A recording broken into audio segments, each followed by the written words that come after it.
Some people All would be. right, guys, hold on a second. We're about to start up. No, we're not. Yes, we are. Hold up. Oh, that's really weird up close. Okay, that's what was the first thing said on the stream. When I say we're about to go, you expect me to say the title and so forth. But welcome to Irongeek Cast number 132, Magic Carpet Ride.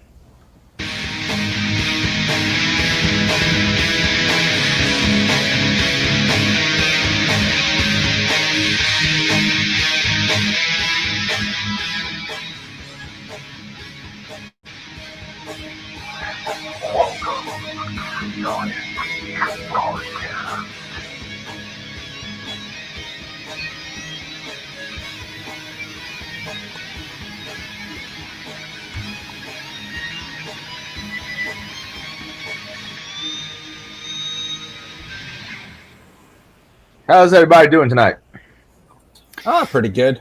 I think we should get a cooler intro. Maybe get dual core to do one like you did for Trusted Sack. I know you did one, okay? A cooler one, okay. I am doing great. Had an interesting day at work that I can't talk about. Yeah. I found out because of work I can't go to B-Sides RDU this year because I've only gone 1 year before, but it overlaps too closely with another conference that I'm going to for work, so. Oh, they took it down. No. One of the show notes they took down. Sorry. One of our show notes? No. Okay, so one of the links to Gizmodo, it doesn't work for some reason. Oh, well. Shit show at the Fuck Factory?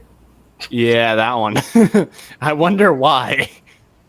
Why would they take down that? That's what archive.org is for. When it works, on some sites like banning archive.org to keep them from archiving shit. I know last time I tried to save with Twitter, it didn't work, but I got it back.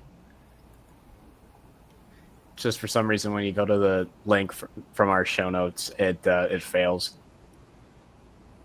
I see our faithful viewer Jason is on. He's got the link to actually join if he wants to. Matter of fact, it's actually probably pretty easy to guess the link if you think about it. But things not to say while live. Well, if push comes to shove, it starts becoming a problem. I'll just put a password on the chat. Yeah.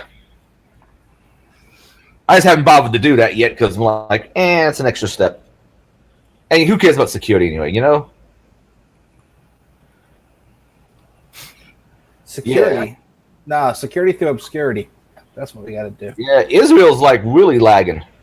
Yeah, turn off that blurred background, bro. It's a beta feature for a reason. I just see him in the corner like... Capricorn, we know what's up. What's with you, Trez? Oh, not much. Same shit going on as ever. How about you? Same old, same old. Did some work today. Did some reading. Took back a Kindle because I thought this one had free cell phone built into it, like the one that you can order straight from Amazon. Yeah, it doesn't work for jack shit. Well, the one from Amazon doesn't? The 3G connection, if you pay for that extra always on 3G connection, it's literally only good for downloading shit from Amazon. Oh, you can't use it to go on Reddit or anything like that. Oh, I didn't know that. That changes my mind about purchasing a new Kindle. I need to find one of my old ones that I have around here someplace. They changed the rules of WhisperNet. So it used to be you could get online and do super slow connections to any website you wanted, anytime you want for free. Now it's literally you can just go to Amazon. That's it. Yeah, I had a Gen 2 or Gen 3 Kindle, the one when it still had a keyboard on it, but I don't know what the fuck I did with that device. But now for work, I'm having to read a lot of PDFs and so forth, and the place I work, printing is a bit of a pain in the ass, so without giving too many details, but yeah. All right, how about you, Dan? Yeah, you can't hear me. So real quick, Adrian, what you were talking about, I actually got a, what's the Google? What the hell was that? Who, me or you? I don't know. I just heard like a noise in the background, and then Put a I loud heard it breeze. echo. Oh yeah, I did hear Darth Vader make his brief entrance too. But the Google tablet, what's that called? I don't recall. Samsung Galaxy tablet. No, the actual Google one. Oh, Whatever it's called, I got that intentionally just because I could load the Pixel Slate. yeah, so I could load Kali on it, and then I use that as PDF reader. So you could multifunction it. Okay. Looks like Our fellow Jester. yeah, but he doesn't look like he has audio, so I don't think he's the one causing it. Well, now he has audio, I think.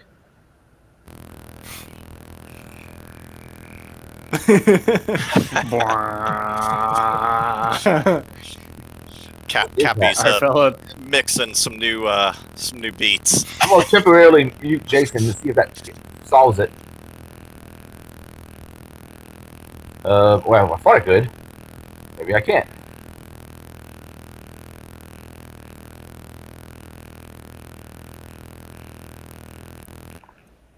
Hey! I muted. Okay, I muted him quick. Jason, you are temporarily muted. We got a lot of reverb coming from you.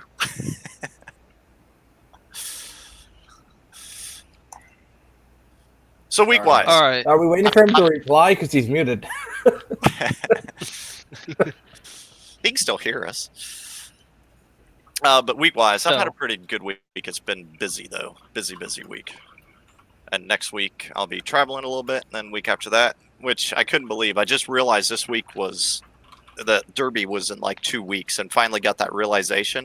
It's like, well, I guess I should really get around to getting these work expenses like permitted. So awesome. And I need to check some video equipment since that's. I know laptop number 2 for capture was having some weird problems, but I'm hoping to get some imaging software and maybe just nuke and rebuild it.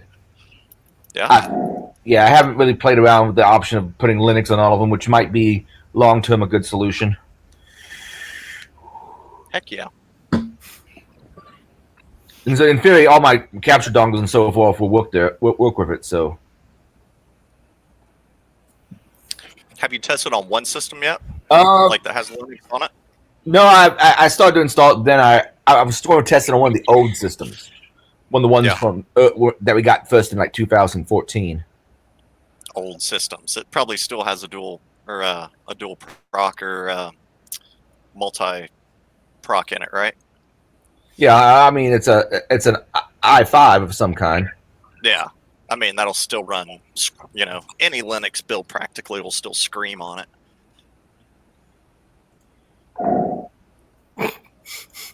Go with so- Hannah Montana Linux. No, is there really a Hannah Montana Linux? What? There is. You mean Ubuntu?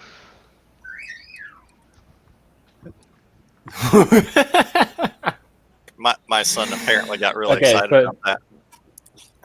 Yeah, apparently. Okay, and I also figured out what that sound was that I think we hear it in the background, where it's that kunk kunk, but it's echoing through Adrian's mic, and that's the chat. That is a very weird chat notification. Oh, that could be. See, watch. Oh, that little kung noise. Yeah, Yeah. that's chat. And it makes sounds with chat messages when people join and leave. Yep. Oh man, because that is nuts. Okay, because I have surround sound, so it sounded like something was behind me, and I was like, "What in the world was that?" Oh, it is. Oh, you can't see it behind you? How's Israel doing? I'm pretty good. Because Darren didn't answer when I asked him. Yeah, I was having a side conversation with my wife. So Well, he was checking with her to see how his week was.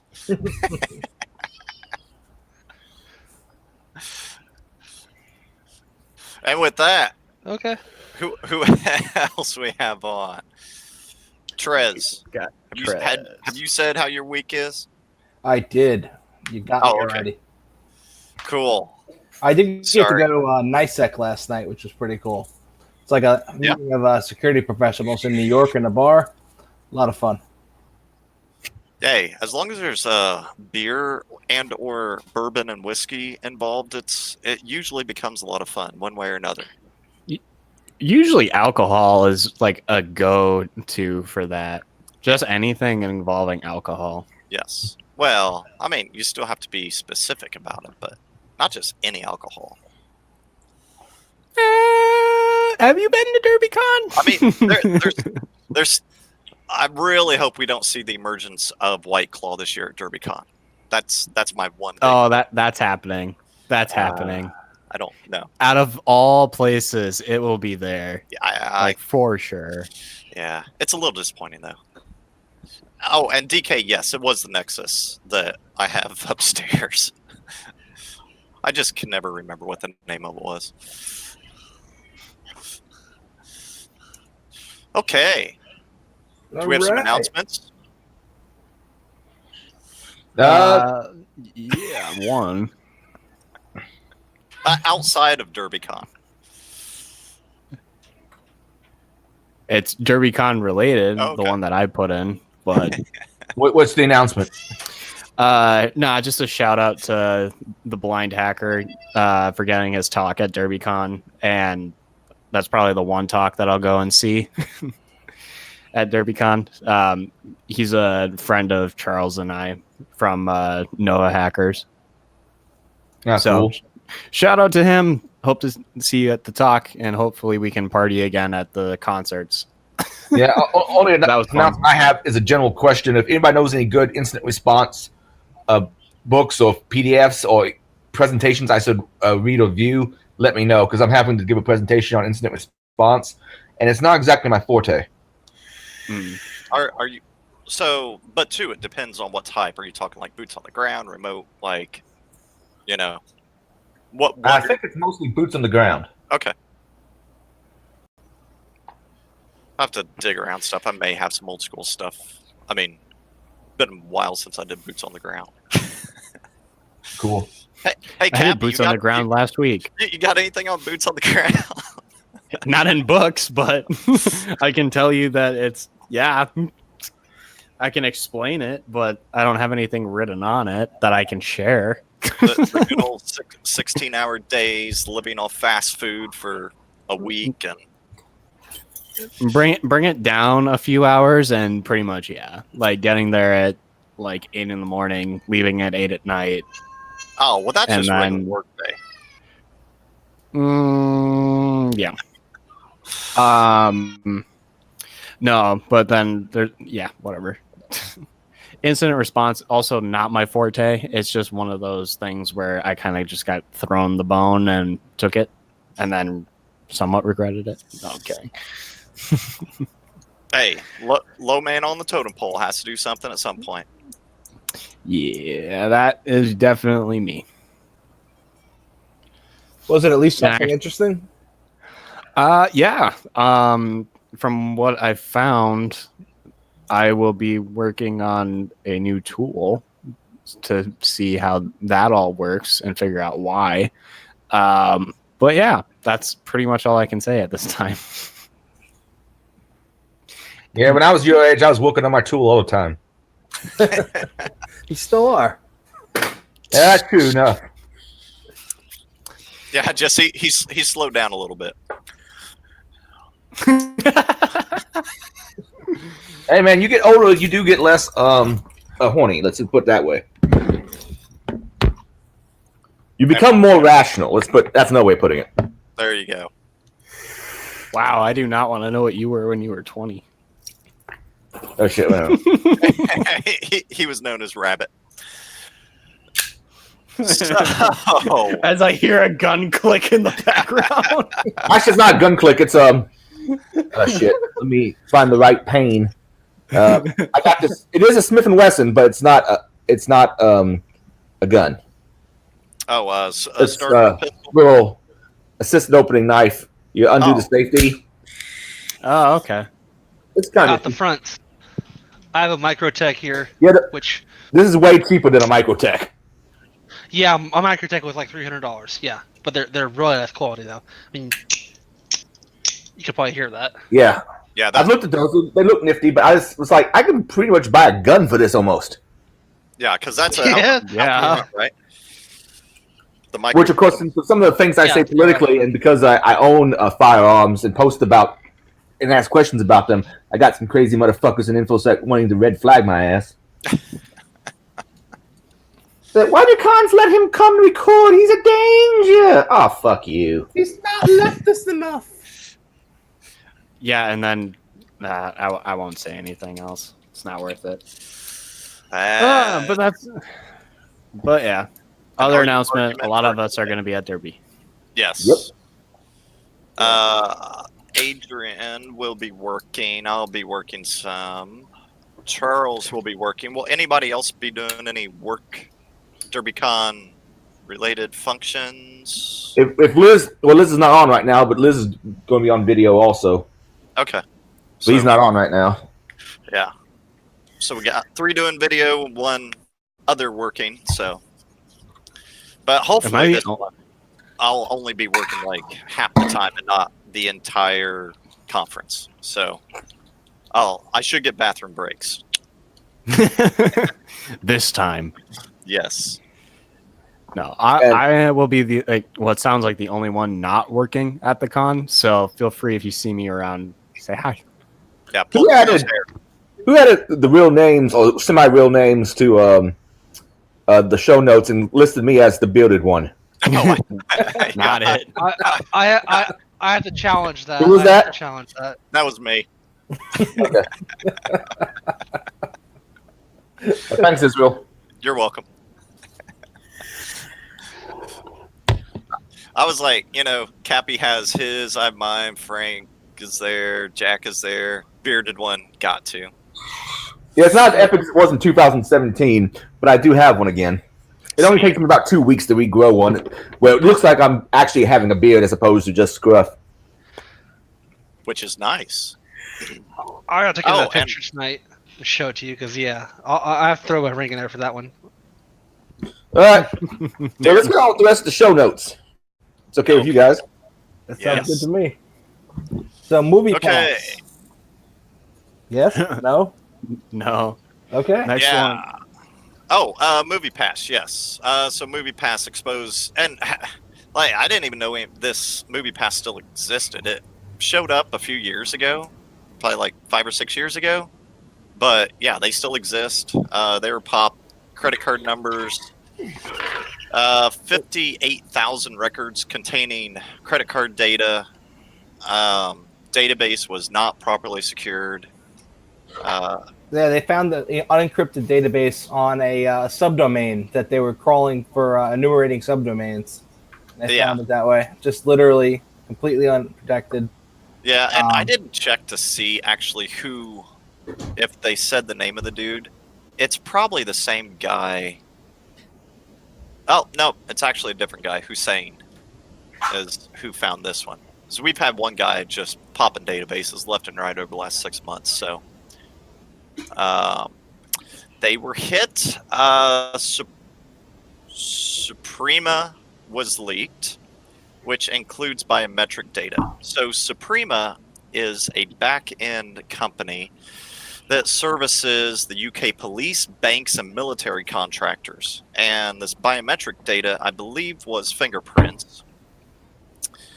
And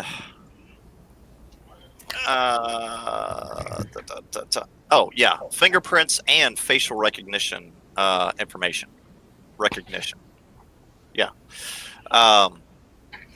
So yeah, and that's one thing, and one of the reasons why I added it on here. I mean, not only did it affect 27.8 million records, but also just a brief discussion in regard to biometric data, as in, using it and giving it away. Yeah, you have to the government if you want to do, concealed carry and some other things, but voluntarily giving it to some organizations, say like Disney World. There's a new, it's like a replacement for TSA pre and whatever. It's called Clear. So you might have seen it at a couple of airports. You essentially go up and it takes a IR map of your face, and then you also have to put all of your fingerprints on at least one hand into their machine, and then it's all set up and ready to go, so that you can walk through it. But I don't know what kind of machines those are, so Or I hate TSA. Yeah, and you hope the back end security surrounding that is halfway decent. But Yeah. two, it's government. No, that's a private organization. Wait, oh, Yeah, really? that's private. So Clear TSA works with Clear. So when you go to an airport, there's when Clear is there, there's 3 lines. You have TSA normal, TSA pre, and the Clear line. And Clear, you basically just walk up, put on your passport or whatever, and do your biometrics, and then you walk right through, and you're through security. That's it.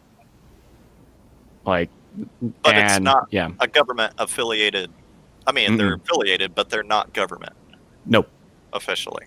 They're not government at all, from my understanding. They're like a startup that got traction like way too much, and then got into a bunch of airports. Like the last time I went up to MSP, they've got one there. They're all over California, and they're moving their way out towards the east side of the country. East side. Yeah, east side, east coast. I haven't seen anything from, and I also travel a okay amount, but not to a lot of different places. Actually, I was wrong. I think that one is east side. Yeah, I can't throw up gang signs. That one was west side, I believe. Interesting. But yeah. Critical data in plain text. Yeah, and one of the reasons I want to bring that up is just because those of you with kids and Disney World, I don't know what security Disney World wraps around that, but they do require fingerprints to get in. And I know a lot of security people that go to Disney World. I am really not planning to go there until they change some of that. And I understand why they do it, but I'm still not a big fan of it because they're looking for child predators and people like that. But yeah, still not a big fan of how they are implementing it. Things that you don't think about when you're thinking of Disneyland. Oh yeah, it's this great place for child predators. What? Oh yeah, no, that makes sense. I mean, yeah, but that's, at least from everything I read, one of their primary reasons for implementing it, a few years back. Okay, so I titled this Texas Embraces Encryption and Hopefully Backups. If you've been in a cave for the last 3 or 4, maybe up to a week now, you may not have heard about this, but 23 different counties and organizations within Texas were hit with ransomware. I mean, very, very organized. From what I've read, they believe it could be a single actor who was able to probably utilize the vast majority of the same systems that these counties and whatnot utilized on the back end. And yeah, 23 right now. And the list slowly has been growing. So hopefully we're done with the list growing. Yeah, the ransomware hitting municipalities is really becoming a big thing. Yeah, it's a massive thing. Yeah, so what's interesting is when we started looking at a lot of those ones, specifically like Baltimore and a couple of other East Coast areas, it looks like they're shifting like east to west, which is actually kind of interesting to me. And also a lot of this, you can kind of attribute it to GanCrab just going like away, or they were like, yeah, we're done. And then there was this huge void, and everyone was like, "Wow!"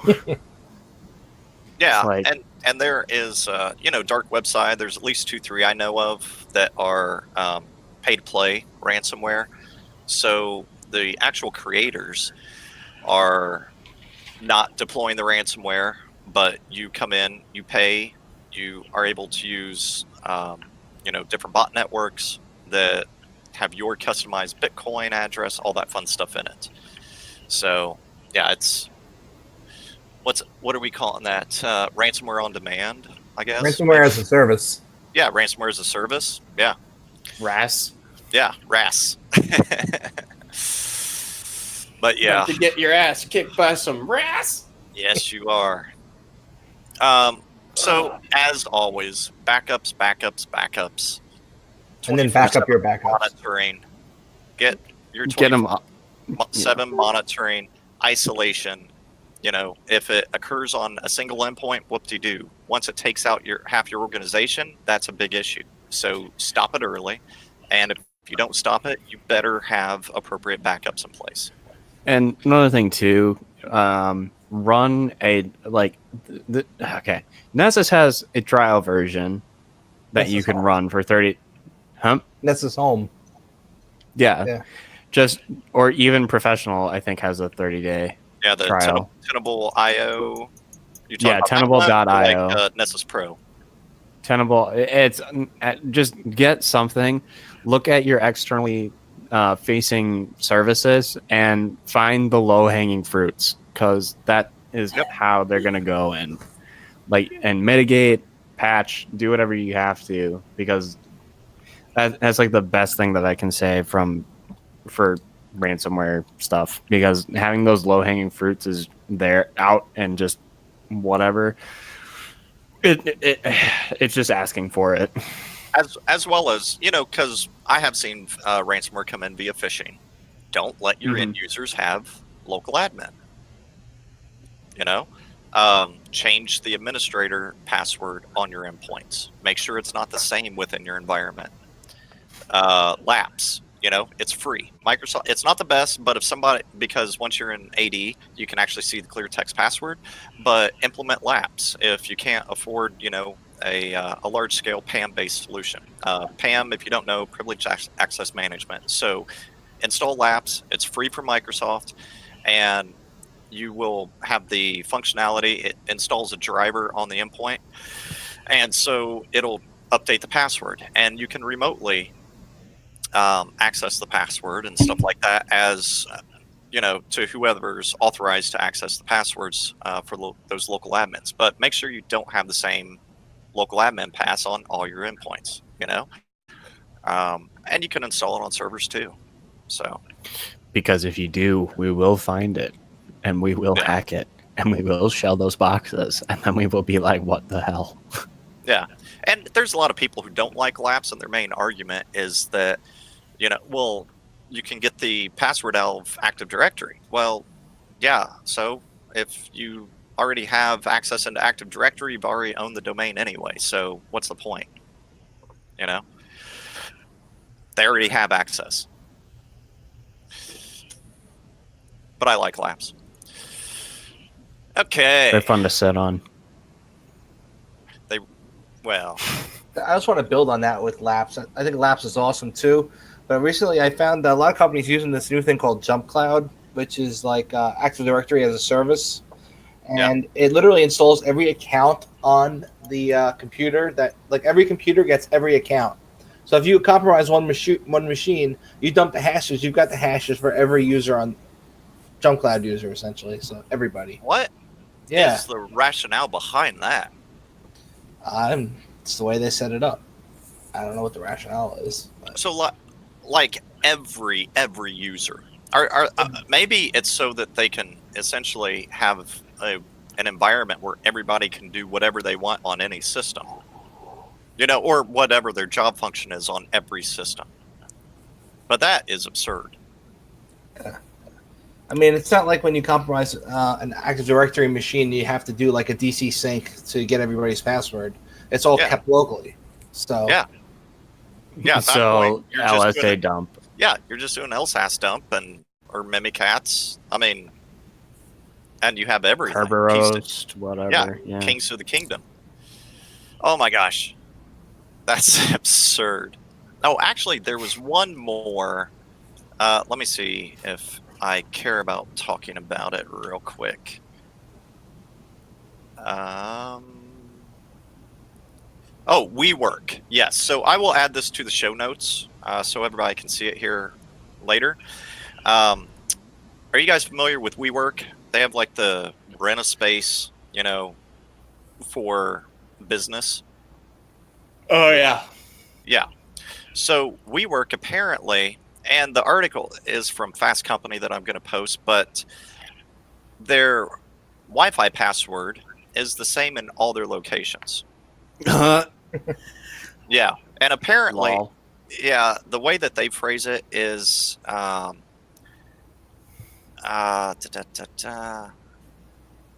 here it is. Not only is WeWork's password easy to guess, but people who know it, including former WeWork customers, can use it at multiple WeWorks in the We company. Damn, that's hard to say. 528 location global network. I'm figuring it's probably password or password 123, something absurd. But it's going to be like. But they also said WeWork 1, 2, 3. Yeah, or WeWork 123. They said it's in like the top 20 worst passwords to use. Is the password there? So if you're at a WeWork You right have now, 20 passwords to go check. yeah. So if you're around a WeWork, just hit like the worst passwords to use list, and you can probably access all their stuff and start, trying to touch out to everything on their systems or any system connected there. Aren't those guys super heavily based in SoCal? Yeah, I think because I don't think there is any here. I think there may have been one in Nashville. I know there's one or two down in Florida near some of our other offices. Okay. But yeah, I don't know of them actually being here in the Columbus area. Okay, because it sounded familiar when I was in Silicon Valley. I think I saw one of those. Password.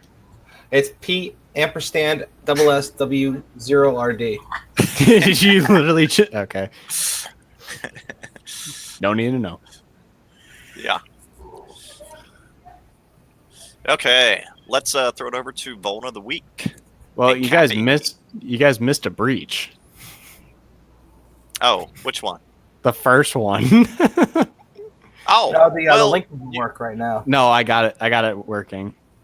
well, you were like Movie Pass. Okay, let's. I was like, okay, well, Wasn't Movie me that Pass. said that. I'm like, all right, whatever. It's all good. So Gizmodo, I think if go to Gizmodo and then type in this title, and I literally had to sit there for about 5 minutes seeing if this title was actually legit. And yeah, so the title of this one is "Shit Show at the Earth Factory." That sounds like a lot of monkeys are flinging poo. Yeah, right?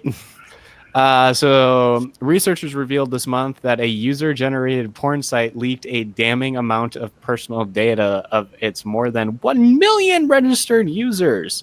The site Luscious operates in a way that's similar to Tumblr and lets its users post content for categories such as blah, blah, blah.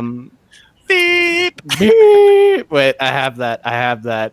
Yeah, so the categories are Okay, that's the one time you get to use that's it the tonight. one time. Anymore- That's the yes. one time. Any more, Darren's gonna drive up from Texas and shoot me in the face. Yeah, he's actually already in his car, but He he's was like- so it could be a truck. He was like, they were able to view their usernames, email addresses, activity logs, country of residence, gender, how many albums they created on the site, their video uploads, comments, blog posts, favorites, who they followed and who followed them, and their user ID number. So no passwords, but some pretty damning info for sure. Good stuff for a Especially, stalker. yeah, good stuff for a stalker. Good stuff for, and also could be an HR issue if there's like revenge porn or anything like that. If you can link them back to their real identities. It's like, if you can link them back to the actual real identity names, like their first name and last name, if you can link them back, that could be an HR nightmare for somebody going for a job in the future. Yeah. Exactly. Yeah, tons of fun doxing and all that fun stuff. So Yep. And they're not the first one to be hit, or first common industry company to be hit this year. A lot of them have kind of showed up. So, it's bad. But anyway, that ends it for the breach report. Okay. So, Vulnerable of the Week, uncover the truth because you can't handle the truth, is what I titled this one. So, anyone heard of the new iOS jailbreak? I have. It Oh. works on 12.4, and it doesn't work on every single phone. There are some phones it won't work on, but They're working on it, though. they're working on it. They're going to push out something soon to get rid of it. But right now, the jailbreak method requires that you reinstall the app every 7 days if you don't have a developer account to keep root. Yeah.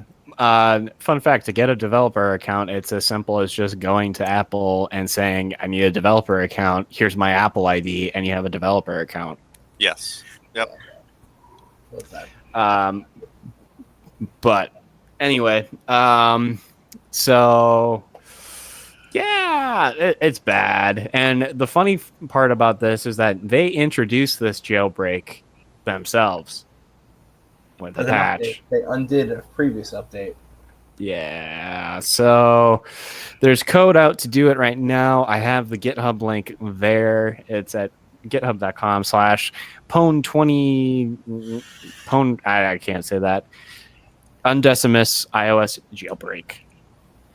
So go have fun with that. I'm gonna dig into the code a bit more, but yeah, really bad, really, really, really bad. So my real question would be, what does this mean for mobile security and Apple? Since it's so new in my mind, this is going to be another wait and see how they fix it, and then it might be there could be more of these kind of jailbreaking attacks in the future, because now we have one to work on the current operating system, quotes current. I don't know if they've updated it at all. We could be seeing more and more development on the research / whatever side on how to do that. And then for Apple, this just looks really bad in my mind. But I wanted to pose that question to you guys. Because did you mention? Sorry, I was reworking some stuff. Did you mention That's that this was patched and then they opened the flaw back up with the most? Okay. Yeah, because Exactly what they did. that looks completely absurd on their side, because it was a known vulnerability that they did patch, and then all of a sudden they have a new iOS release and boop, it's back. I want to know the guy that figured that out, just to be like, because Apple's been offering a very high bug bounty, or a very sizable bug bounty for our jailbreak. Yes. And I wonder if like the one guy that found it just gave it to them and said, "Hey, here you go."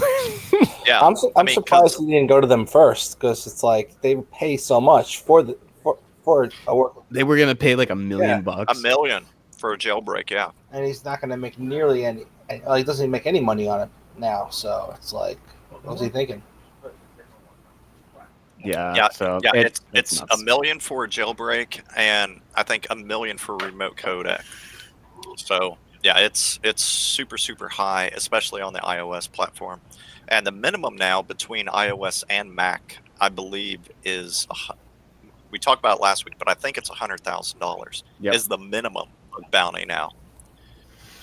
So I mean, that's highly incentivized. Incentivizing. Yeah, that works. It looks good. Yes. Yeah, that's some good moolah. Oh yeah. All right. So very quick vulnerability of the week, but that kind of takes the top spot, as you probably have seen it in the news lately, or with whatever. Moving on to vulnerable stuff. I figured I would have seen more about that. I didn't hardly see anything this week in regard to it. This week for me was Texas and ransomware, but I didn't see hardly anything regarding the jailbreaking. I mean, on Twitter, Yeah. obviously, I saw it, but elsewhere, nothing. Local news, global news, whatever. Yeah, I don't, and I kind of have to point it at the fact that I don't watch TV much anymore. Most of my stuff is either I've set up like alerts to just say, hey, here's this new security vulnerability, or I look at Twitter to see what people are reposting. Twitter's more of a hit or miss than anything else now. But yeah, so I don't know. News outlets, I think, should have picked it up because that would have been a way cooler story. But general Twitter, audience isn't going to understand it. But Twitter being a hit or miss, I do want to throw this out there. For those of you like me who don't want to see political shit and maybe you only go to Twitter for security items like I do, keyword muting is amazing. My word list is probably up to 30 different keywords, and I can actually read InfoSec news very nicely now on Twitter. Nice. Yes. Pretty cool. I'll have to do that. I have Yeah, to steal this list too. Trump. Yeah. Trump. Hey, it's not only. Hey, I treat everybody equally.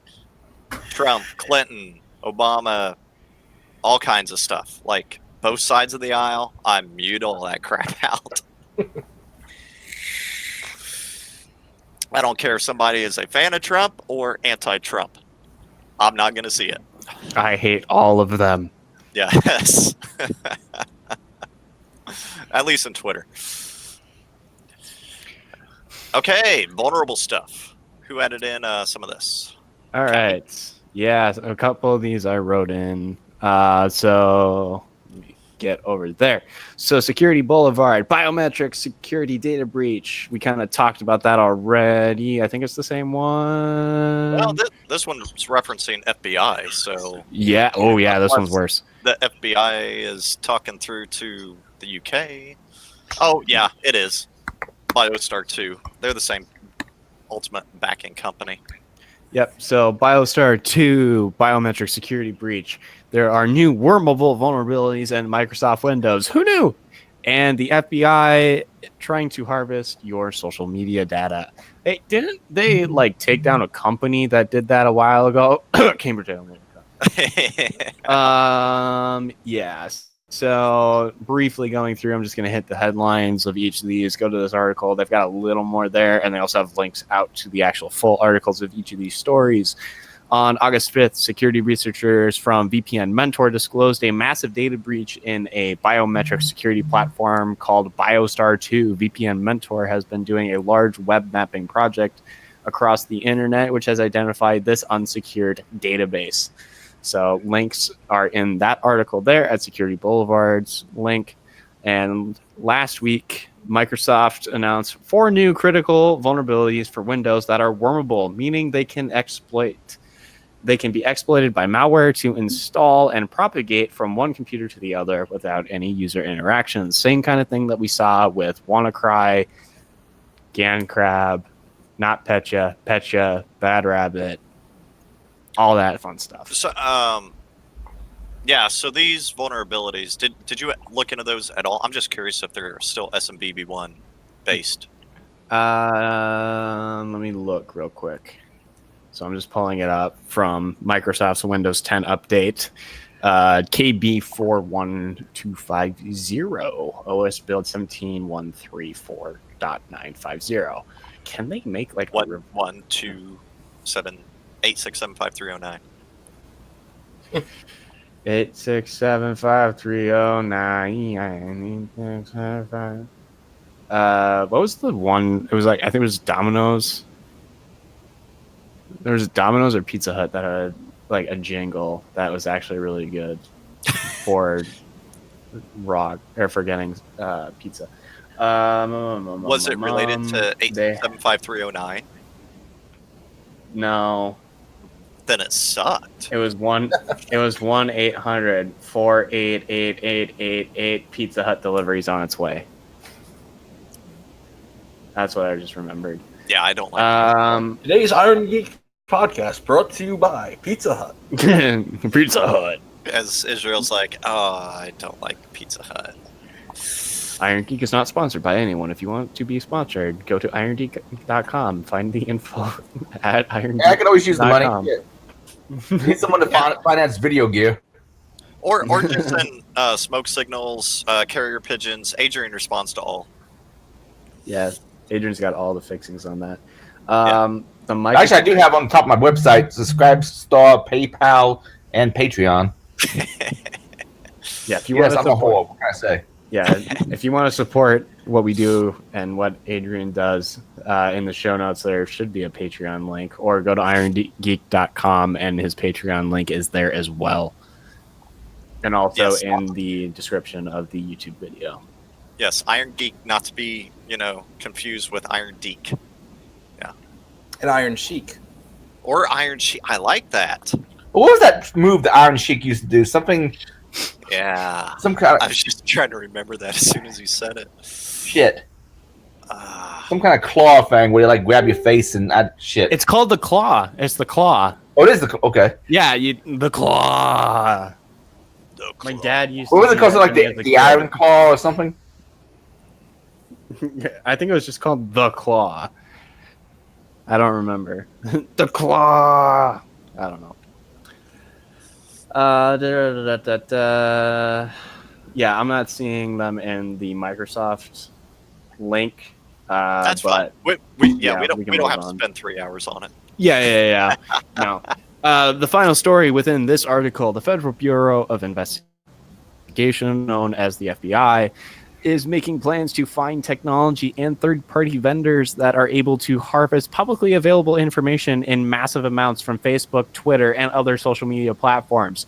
Did we not just have a whole thing in Congress about Cambridge Analytica? Which was the exact same thing. Hey, And now that it's the feds, it's okay. Who? hey, and I'm done. FYI, if you give us API access, we can do that. Yeah. Hi. Hello. You open the door for anyone to do it. It's like, all right. Let's not get into that because that's not super vulnerable. That's not a vulnerable thing. It was just one of those things where I was like, "What?" Yeah. The next one is zero-day vulnerability announced by McAfee at DEF CON. And Wait. not John McAfee. Oh, Just McAfee, the company. yeah, the This- ICS one. Yeah. Okay. So this one's pretty interesting. Let's see here. There's a 0 day in an industrial control system that's used to do heating and stuff in buildings. So in and of itself, you think that's not too bad. It's not going to be a bitch to patch it, though. But when you think back to the Target breach, that's exactly how they got in, was through the industrial control system, the HVAC system. Yep. So it's just another way that people can get into your shit if you're not keeping tabs on it. And one of the things, a lot of these third parties, a lot of these people have third parties who manage that stuff. It's not like the store that manages the HVAC system. It's some contractor or some other business that manages that shit. So it's then what's on your network, and do you have any control over it whatsoever? Yeah, as well as I do definitely want to bring up at this point segmentation. In most environments, it's heavily lacking. But That is an understatement. HVAC, anything that is a third-party system, IoT, should be heavily segmented. It should not have access to corporate resources into your corporate LAN. Like, you need to segment that shit off now. And I understand it is not easy.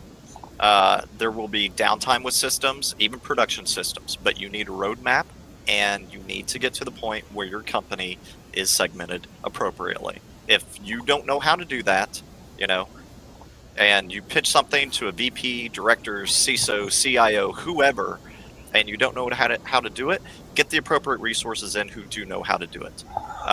There's a lot of companies out there who've been doing this for years, and ultimately it needs to be done. you don't want to do it incorrectly. You want to limit downtime, and having a third-party resource at times could cost less than production outages. So, one of my many soapboxes. Yep. Unfortunately enough, Israel and I both work at companies that do that. Well, my company Separate. doesn't work so much on the segmentation side. Our sister company definitely does and can assist with that. But again, I'm not pitching anybody that I work for on here. It's Right, just something same. that should be addressed. I mean, I've been in so many environments that there is just a straight up flat land, and anybody can do anything they want there. So address it. And if you are a consultant, for different companies, I know a lot of consultants. Make sure that you're advising them appropriately in regard to the segmentation. Yes, it's going to be expensive. Yes, it's going to be painful, but it needs to happen. You need to keep that stuff isolated. It needs to, just like with ransomware. Okay, so you're appropriately segmented. It takes out one of the legs. Yeah, that's unfortunate, but it did not hit your entire company. Yeah, flat networks are dangerous nowadays. I Yeah. used to work for a county, and the entire county was on the same network segment, and you could pretty much hit any Oh, computer God. from any other building. They all went Oh, out yeah. to the internet gateway, Yeah. and it was crazy. Like as a help desk guy, it was great because you could remote into anything, Yeah. anywhere, and I'm sure. but it was still. Oh, and another thing I found that was great on that network, they used this program called Dameware, and you could actually get a copy of that was not a legit copy of it, and pirated copy, and it would automatically connect to any box you told it to. You just put in the IP address to the box, and it ran a system and would connect with no need for creds, which was just great. Yeah. Dameware, honestly, back in the day, I used Dameware. I used to love it. SolarWinds bought Dameware up, and then they increased the price by about 10 times the amount that I used to pay. So at that point, I dropped Dameware organizationally. But yeah, there were certain things you could do. But in segmentation, if you appropriately segment it, then you can have a jump box, and have Dameware or whatever your remote access tool is installed on a jump box. So person A connects to the jump box that then can connect to the different areas. But yeah, you definitely need to have that stuff segmented. And if you do have a jump box, that needs to be hardened. You need to harden the shit out of those jump boxes. I've seen multiple places that are segmented that have jump boxes that are completely wide open. You can do almost everything on them, and it's an extra step to traverse lands, or yeah. So yes, segment, use jump boxes, harden the jump boxes. Sure. And you're also. Go ahead. And since we have kind of talked about ransomware as well, with that's going to mitigate, even if they do get in, that's going to mitigate a lot of stuff, because if they get onto one subnet, you can pretty much quarantine that to that one subnet. Yeah. It's still going to be a pain. Yeah. But having that segmentation there is going to alleviate a lot of that. And then too, if you have the segmentation in place, you can start working out backup strategies that are appropriate to the segmentation. Mm-hmm. That, okay, so this segment has to have access to this one server. Okay, well, the backup strategy, for this one is going to be that server mixed with whatever other things are critical within that one segment. And if something does occur, boom, you just restore the one segment. I've been seeing in some of these ransomware attacks on the municipalities, they actually take out the backups as well. They get in there for a while, and then they go after the backups. Yeah. It depends on what your backup strategy is. If you run a Windows environment and then you run all your backups are stored on Windows, yeah, you're just asking for trouble. But if you're starting to mix it up, do a secondary backup to Linux, a Linux OS, and then maybe a treachery backup to, AWS or something. Like, yeah, it's going to be a little bit more money, but the chances of them hitting both Windows and Linux is minimal. I mean, there has been ransomware that does both, but it's very minimal. But yeah, there's hardly any ransomware, especially if you go treachery, that is going to be able to touch all three. That's also, nobody has offsite backups anymore, and I think we should definitely get back to doing that. Stone Mountain does exist still. Yeah? Or Iron Mountain. You're using the Mr. Robot name. Yeah, it's Iron Mountain. Iron Mountain, yeah. Yeah, they still exist. They're still profitable. That it does still exist, just, I mean, nobody wants to talk about that because that includes manual labor. Well, it's probably also the price point for some businesses because it is pretty expensive for what it is. For a larger business, oh yeah, they'll use it all day, every day. Yeah. Agreed. Oh, so the next thing we got is the thing I put in here, email the phone number, which I thought was pretty epic. So this researcher was able to figure out that a lot of these sites, when you initiate a password reset, they'll give you the last 4 digits of your phone number, but not all of them are the last 4. Some sites will give you the first couple of digits of your phone number, and some will use the middle. So if you can combine all of them, you can get somebody's phone number right from their email, and then you automated the process. That's awesome. I was wondering what that was. I was like, what was this link that I just click on in the show notes? It just didn't have a title. That was it. Yeah. That's awesome. That's how he rolls. No titles. No titles. We don't need no Titles are stinking for women. titles. No titles too. You're entitled. That's what the media keeps telling me. Then I just muted the media. I turned them off. Okay. You think I'm entitled? Sure. There goes your paycheck. That's right. Okay, next up is Nest Cam IQ. Sorry for the source. I will publicly acknowledge I did not keep going to find another source just because I did elsewhere for another article. Ooh, who is on? It's me. I got Oh, okay. Oh, you're on here. Interesting. So the Nest IQ camera can be remotely accessed. These are being utilized in a stupid amount of places. Nest has provided a firmware update that the company says will fix the vulnerabilities. But do you have to push the update yourself, or is it auto update? Yeah, you can check the version of your camera on the Nest app. Nest says the updates will happen automatically if your camera is connected to the internet. So, yes, it will be automatically updating, which is good, but yeah. That's like always been the one thing. Yeah, I have one camera in my house, and I'm always very, very, it stays on a different LAN other than mine. All my IoT shit stays on a separate protected LAN. They cannot communicate with one another. All they can do is go out to the internet. Real LAN or VLAN? Huh? Real LAN or VLAN? It's over VLAN. Yeah. But, yeah, but have fun. You're not getting through that VLAN. Is he inside your house right now? No, I guarantee that. What was I going to say? As well as it runs on the same network as my guest network. And so the only way something gets on my network is if it is explicitly authorized to start with. And then for the IoT stuff, it drops every, I think it's 60 days.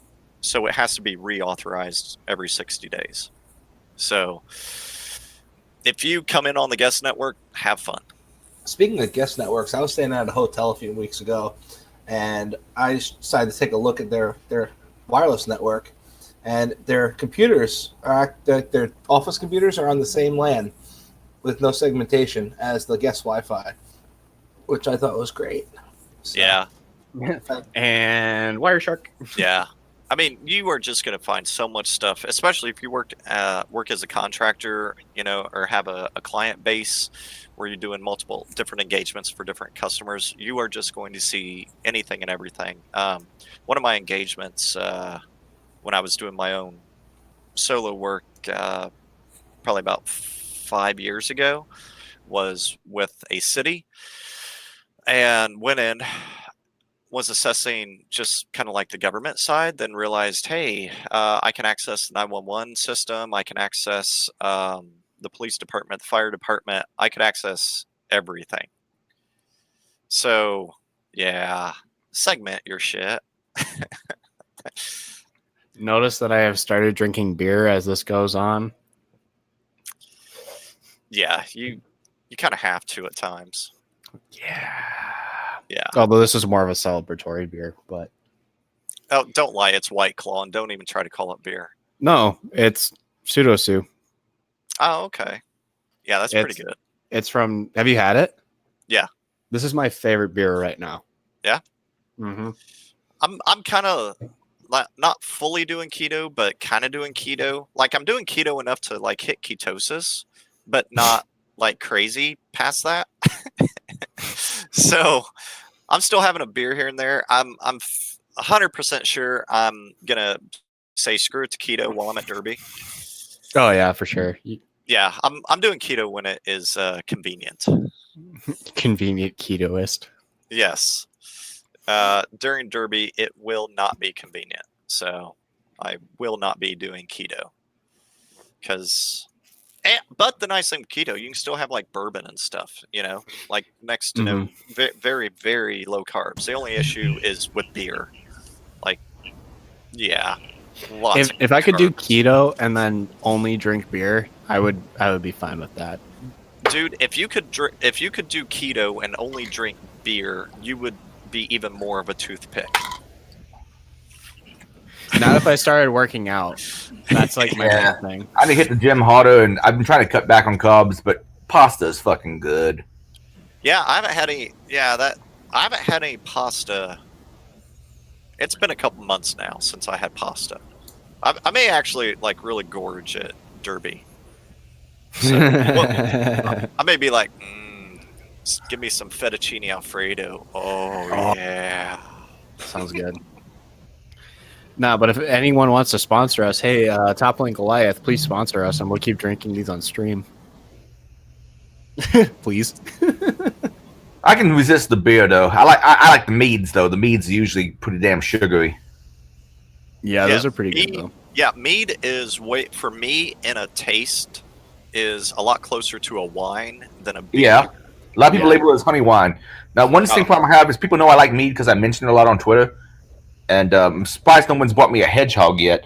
Saying what I say on Twitter, but the most common mead you can find across the United States is of dragon's blood, I believe it's called. No, Viking's blood. And unfortunately, that's too syrupy for me. It's high alcohol content for a mead. I want to say about 20%, but it's just too much. What's that thing you had last year? Mekon? Is that what?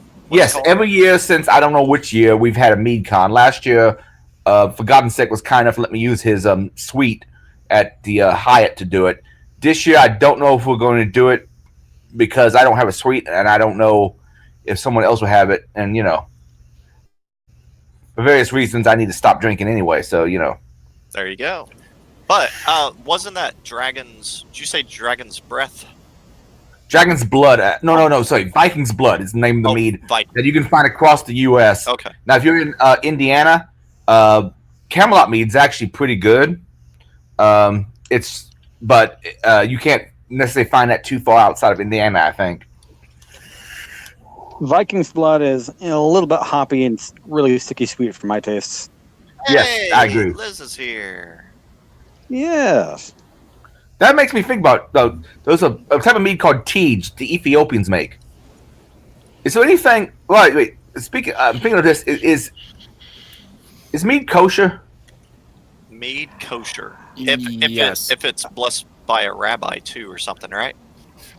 I have no reason of thinking it's explicitly unkosher, Well, I forgot to explain what but I do not know the rules of kosher well enough to know if it is kosher.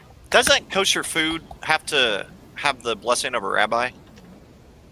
I think so. I don't really know how it's done in bulk because unless the blessing needs to be done in bulk. Apparently, there's at least Right. apparently there's at least 3 types of mead that are Star K rated as approved. So I guess some are. I mean, but think about that. Like Hebrew National. If that is the case, that it has to be blessed.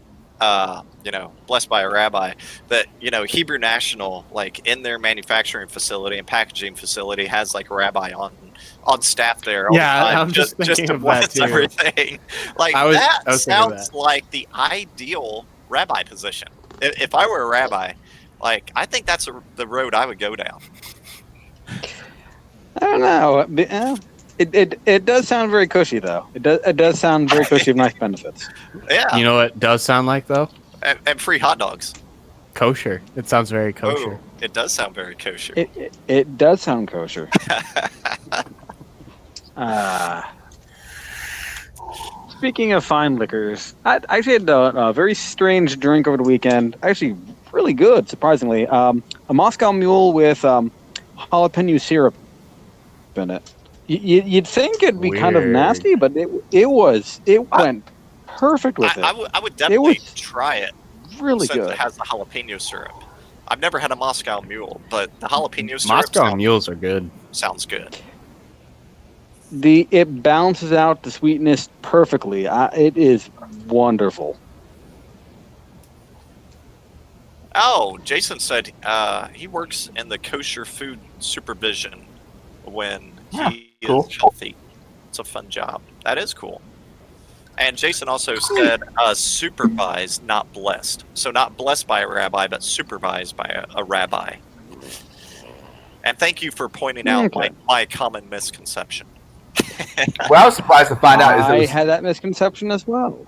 I was surprised to find out at a whiskey tasting force that Jim Manning, I can't remember his last name.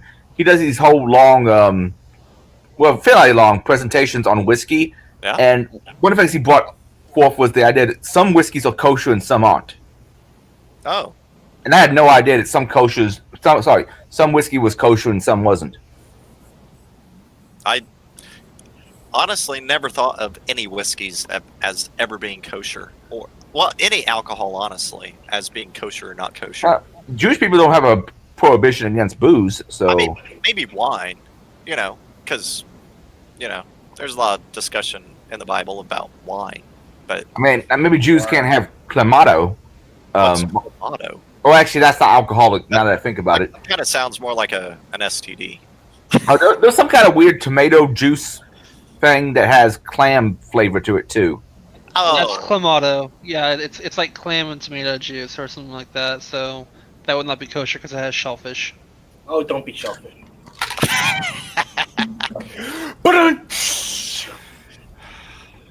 okay. And you're not allowed to use the drum roll on your soundboard for that now. I don't have that. Well, you have a horrible soundboard then. I said what in the butt. I need to add those to it. I showed that site to my coworkers, and we're gonna talk about it later. But they ran with it, dude. They made some really funny stuff. Our goal is to have a complete client call where Jordan Peterson is the only one talking. Yeah, so I just had to play that because it just finished rendering. The site's getting overwhelmed, but we'll talk about that in a bit. Yes. Yeah. Okay. So last but not least on vulnerable stuff, every week we put up the vulnerability summary from CISA. So we put up the security bulletin. Israel, take it away. Yeah, and not going to go into, high, medium, critical, whatever vulnerabilities, that are in there. As always, it's a really good mend of a lot of the crap out there. It is not only OS focused; it's a lot of other stuff too. So definitely check it out. But it is an incredibly valuable resource, especially if you are defense, and have a good relationship with your sysadmin team, your, desktop team, stuff like that. A very, very excellent resource. So it's on there. Check it out. Use it. Highly notable ones that I have just seen from scrolling through. If you're a PHP dev, you'll know what a magic is. A magic got hit with some. It's magic. A magic got hit with some stuff. They got a high that has some DOS and just some DOS functionality. PHP is also in there as well, but one is PHP not. And Microsoft Windows 10. I think those 3 vulnerabilities that were wormable. There's a couple of remote code execution there as well, and those are in the critical section. And Office got hit there too. So, have fun. All right, moving on to the next. Are you doing vuln list? We just finished vuln list. Oh, do you do the Valve one? The which one? Steam. Valve. We covered that last week, I think. Yes.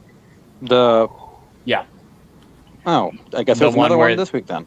There's another one? Yeah, there was one. Which one were we with talking about? Valve.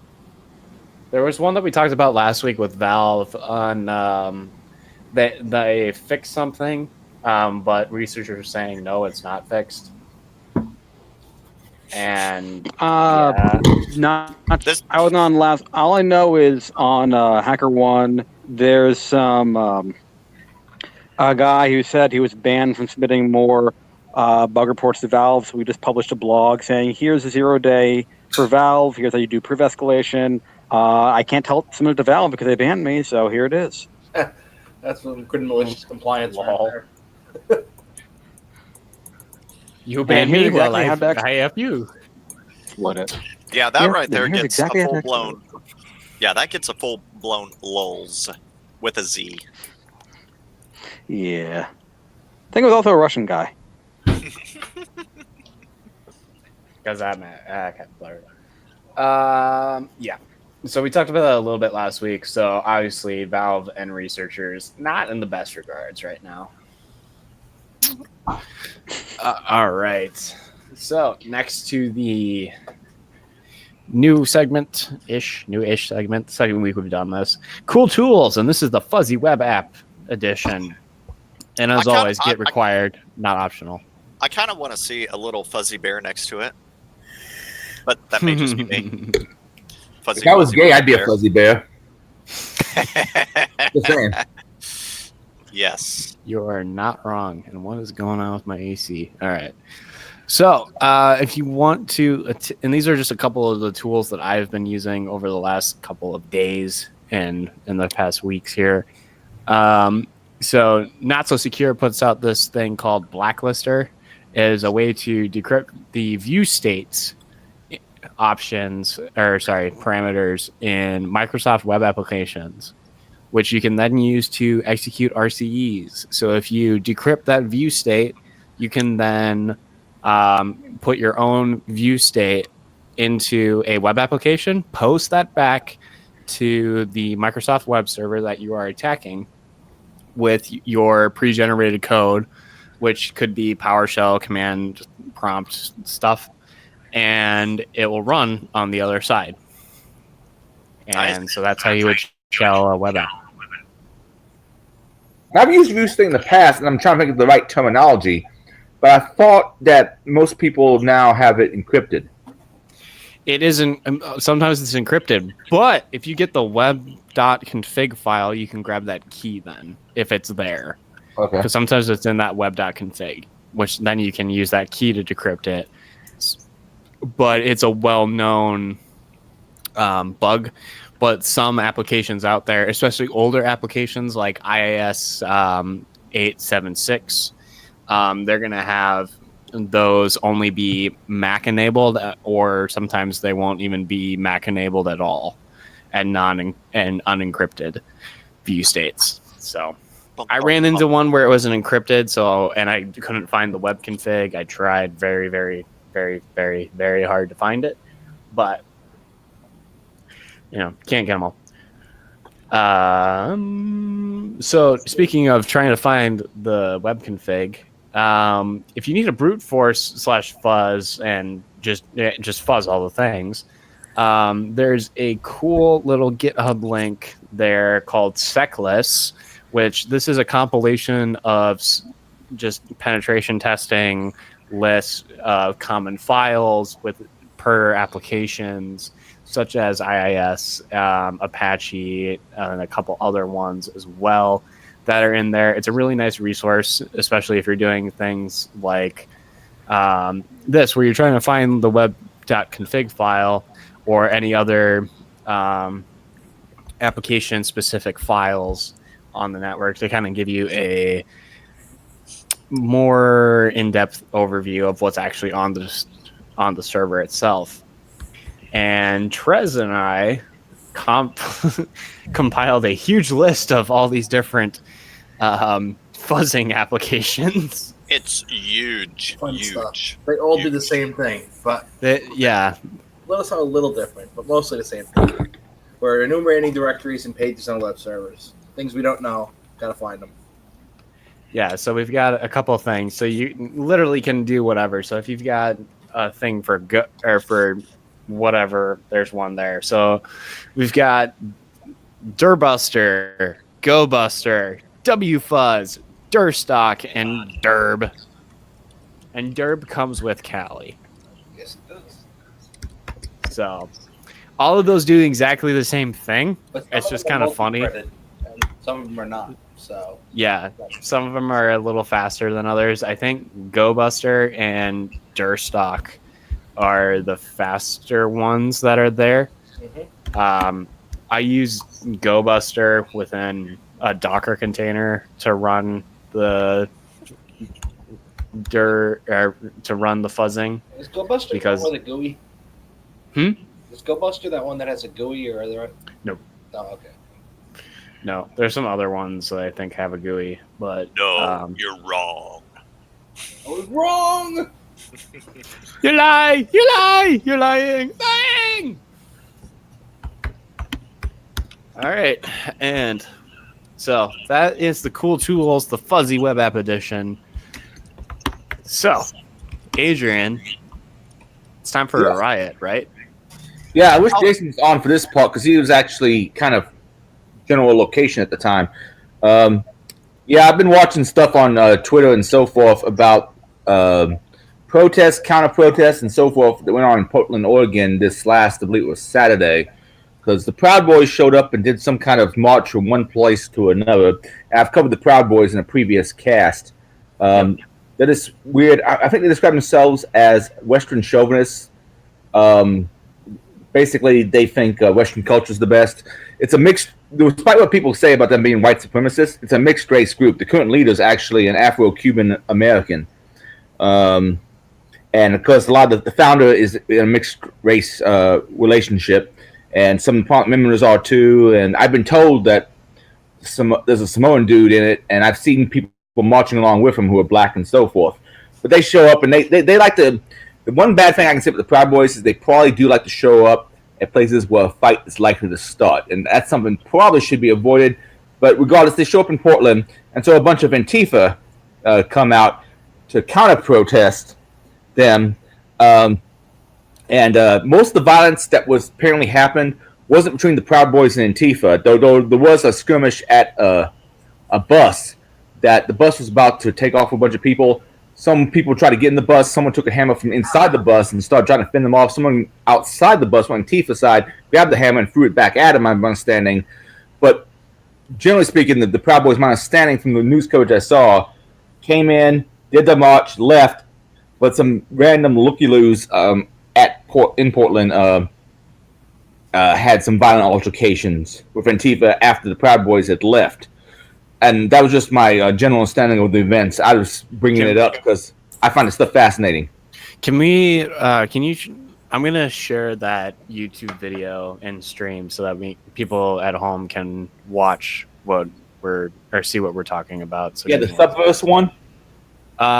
It's the one you put in the show notes. Probably Subverse. They seem to be fairly even-handed on the coverage of it. On Saturday, August 17th, various groups converged in Portland, Oregon to oppose each other. Proud Boys and other nationalists held a rally called End Domestic Terrorism, advocating for the group known as Antifa to be labeled domestic terrorists, as well as the left-wing John Brown Gun Club. Earlier that morning, President Trump tweeted, "Major consideration is being given to naming Antifa an organization of terror. Portland is being watched very closely. Hopefully the mayor will be able to properly do his job." In recent years, Portland has become a sort of battleground between left and right-wing groups, as these two sides see each other as the enemy in the current culture war. Groups from outside of Portland will often hold rallies in this prominently progressive city to draw attention to their own political messages. Their right to assemble is protected by the First Amendment, but often comes with a hefty price tag to ensure the safety of participants and protesters, who also exercise their First Amendment right by voicing their opposition. Organizers of Saturday's event,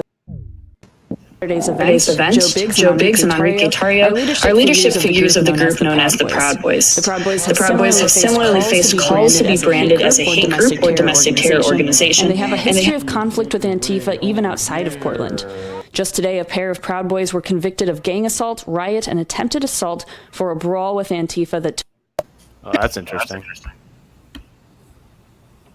When Biggs announced the event, a series of politicized shootings put many on edge and even prompted the FBI to visit Biggs a few. As a result, Tario told attendees on his side not to bring weapons and to be discreet with protective gear. The group gathered across the river from Tom McCall Waterfront Park at Fire Station 21 prior to the event. I spoke with a guy named Shannon from North Carolina who isn't affiliated with any of the groups, but wanted to attend and show his support as well as document what happened. Well, I think it's important that we raise awareness and bring awareness to the fact that Antifa should be labeled as a domestic terror organization. They use violence and they perpetrate violence for political gain, and that is what terrorism is. And just as a citizen, a veteran, a patriot, I'm concerned the direction that's headed, and I believe it should be labeled that, so people can intervene and cut it off. Are there any specific incidents recently that you would point to specifically? Well, specifically, the one that really caused me concern was the last event when 3 people had their skulls crushed in, lacerations were hit with pipes and different things, concrete being thrown. That is crossing a line. And what you see now, especially with these mass shootings, and one of those mass shooters being affiliated, I don't know if they were Antifa, but being affiliated to Antifa, the escalation it needs to stop because people are losing their lives now. And again, as Americans, we should come together, and this is just further dividing us. So I came to see for myself. There's so much disinformation in the media, on TV, the things that you see. It's hard to decipher. One party says one thing, and the other party says the other. So for myself, and my own well-being, and my own knowledge, I come to see for myself what's going on. So, and the other side, Antifa is saying that a lot of the groups over here should be considered domestic terrorist groups. Well, I've seen altercations happen, but from all the rhetoric that I've seen on this side, they are very specifically saying we are gathering peacefully and we are not going to engage. We know we have national attention right now, probably even global, and this attention needs to be brought to that. I haven't seen anything on this side from the Patriots to indicate what I have seen on the other side. I'm not a Proud Boy, I'm not with Antifa, but stuff that I have viewed myself and the people that I've talked to, I don't see it on this side. Yeah, how do you think today is going to play out? Well, hopefully it plays out peacefully. I'm here to rally peacefully and to raise awareness for this. Hopefully nothing happens, but we have seen in the past where violence is escalating. I'm not here for that, but I am here to document. I'm here to witness what happens. So, you know, I'm from Charlotte, North Carolina. I came all the way out here to see for myself. Yeah. So that's another thing people are pointing to, that a lot of people are coming all the way to Portland from other parts of the country. And obviously there's a reason Portland was chosen. And people say that just by holding something here in such a left-wing city, that they think of this as an instigation or a provocation. Well, I mean, again, as an American citizen, it doesn't matter left, right, liberal, conservative. You should be able to go anywhere in America and not feel fear. The fact that you feel fearful, the fact that you feel fear to come here and witness this indicates that there's something wrong in the first place. It's anti-American. That's my point of view. After a few hours, they began to form their line to walk across the Morrison Bridge, escorted by police. Everybody understand? All right, let's get over this bridge. Let's do the damn thing. Let's come back and have one hell of a party. Let's go.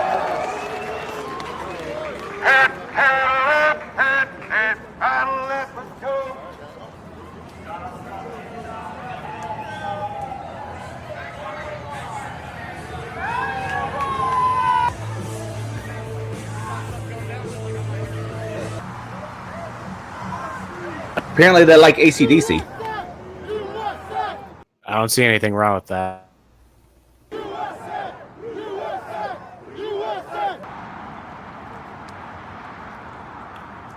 Before they could cross to the other side, however, police held the line temporarily. How tall is this motherfucker? I mean, look, he towers over everybody. That was my question. I was like, holy crap, that dude is huge. I'm thinking he's like their.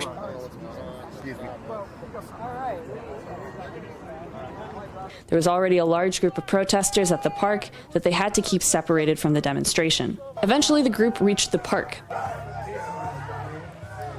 Joey Gibson, leader of the right-wing group Patriot Prayer, had recently turned himself in for a riot charge, but was out after posting bail and was spotted in the park. What's up, brother? After about an hour in the park, separated from the protesters, the ralliers left. Police had closed Hawthorne Bridge but allowed the group to cross. As they reached their initial starting point, they celebrated and arranged their transportation to leave. To Mayor Ted Wheeler, if you guys don't fix this Antifa shit, we'll be back next month, and the month after, and the month after. We'll keep coming back. Pretend come back, and we'll come back sometime. You'll never know. You'll just be on your toes. However, a small confrontation broke out when a man voiced his opposition to the group.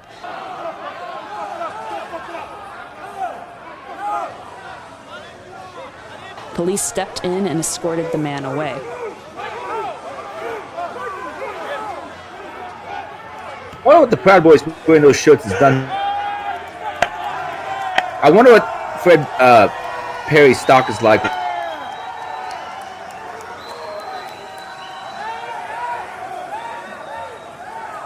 Not long after, Antifa started mobilizing a march from the waterfront park, hoping to catch up with the Proud Boys and other demonstrators.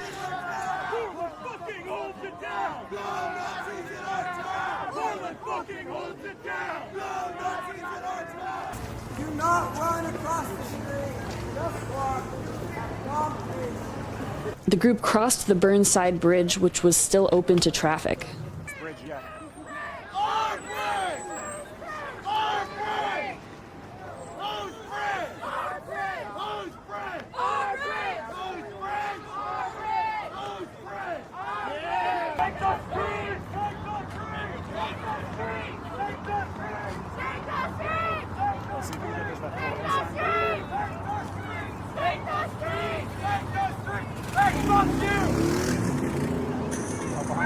Is that ramen noodles? No idea.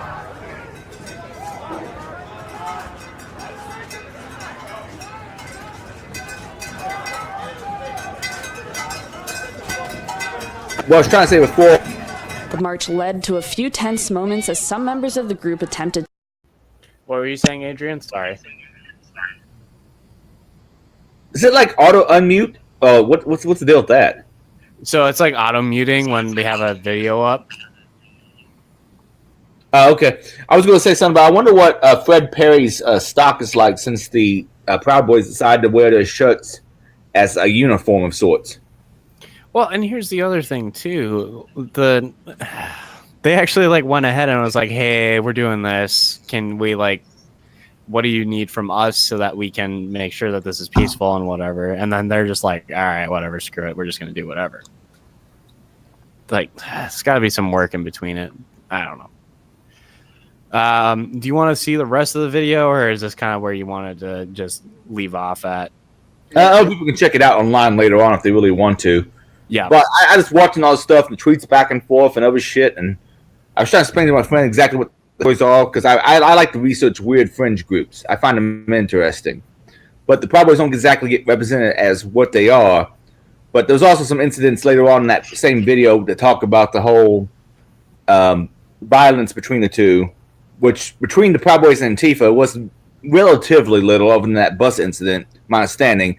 And a lot of it was looky-loos after the fact who were just like recording everything. That is my understanding from the coverage I've seen. But I wasn't there, and the person who I know who was around, that they can't get in right now because of bandwidth issues. Okay.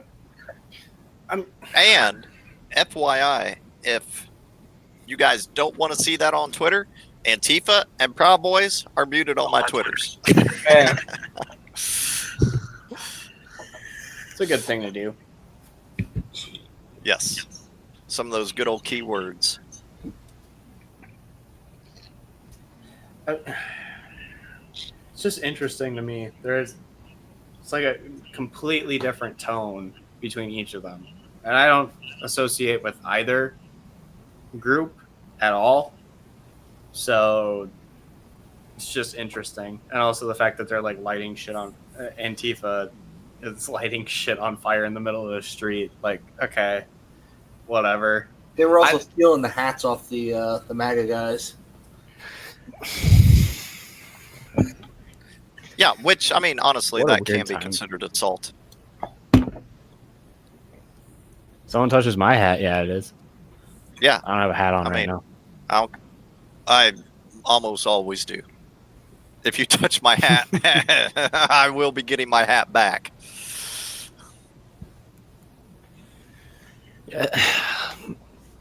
It's interesting to me that this is what the political landscape has become, and then like one side is like too I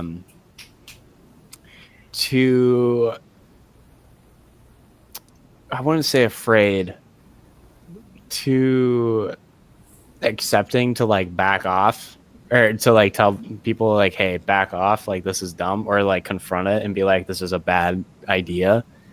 And then the other side is like, yeah, of course this is a bad idea, but they're the opposition, so welcome to the two-party system. The left wing and the right wing are both part of the same bird. Yeah. Yeah, my online friend who was in the incident, well, not in the incident, they were in the same city. I told him, just avoid all that shit. Just don't get involved with it. Stay in your house or apartment or whatever, and don't get involved. Yeah, it's not a good look at all.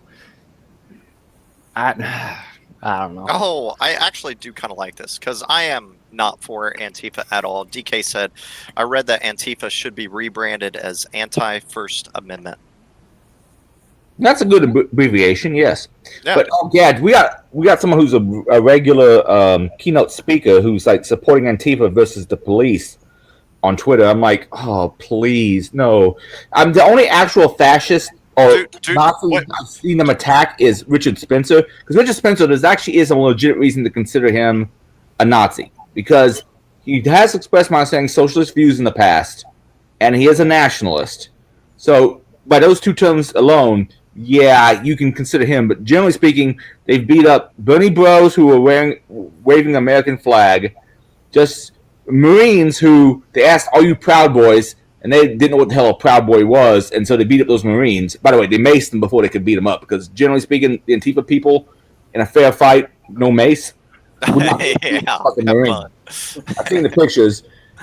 They beat up women. Like one of my friends, she's an Afghanistani lady. Well, that's what her family's from. You know, she got some problems with that. They beat up women. They beat up, I mean, it's not a good group. And generally speaking, the people they target aren't actual fascists. Yeah. Yep. It's just people that don't agree with them. Hey, Jason. Got the Jason Buzz back. What's up, Jason? You sure you got that headset plugged in all the way? Oh, it stopped there.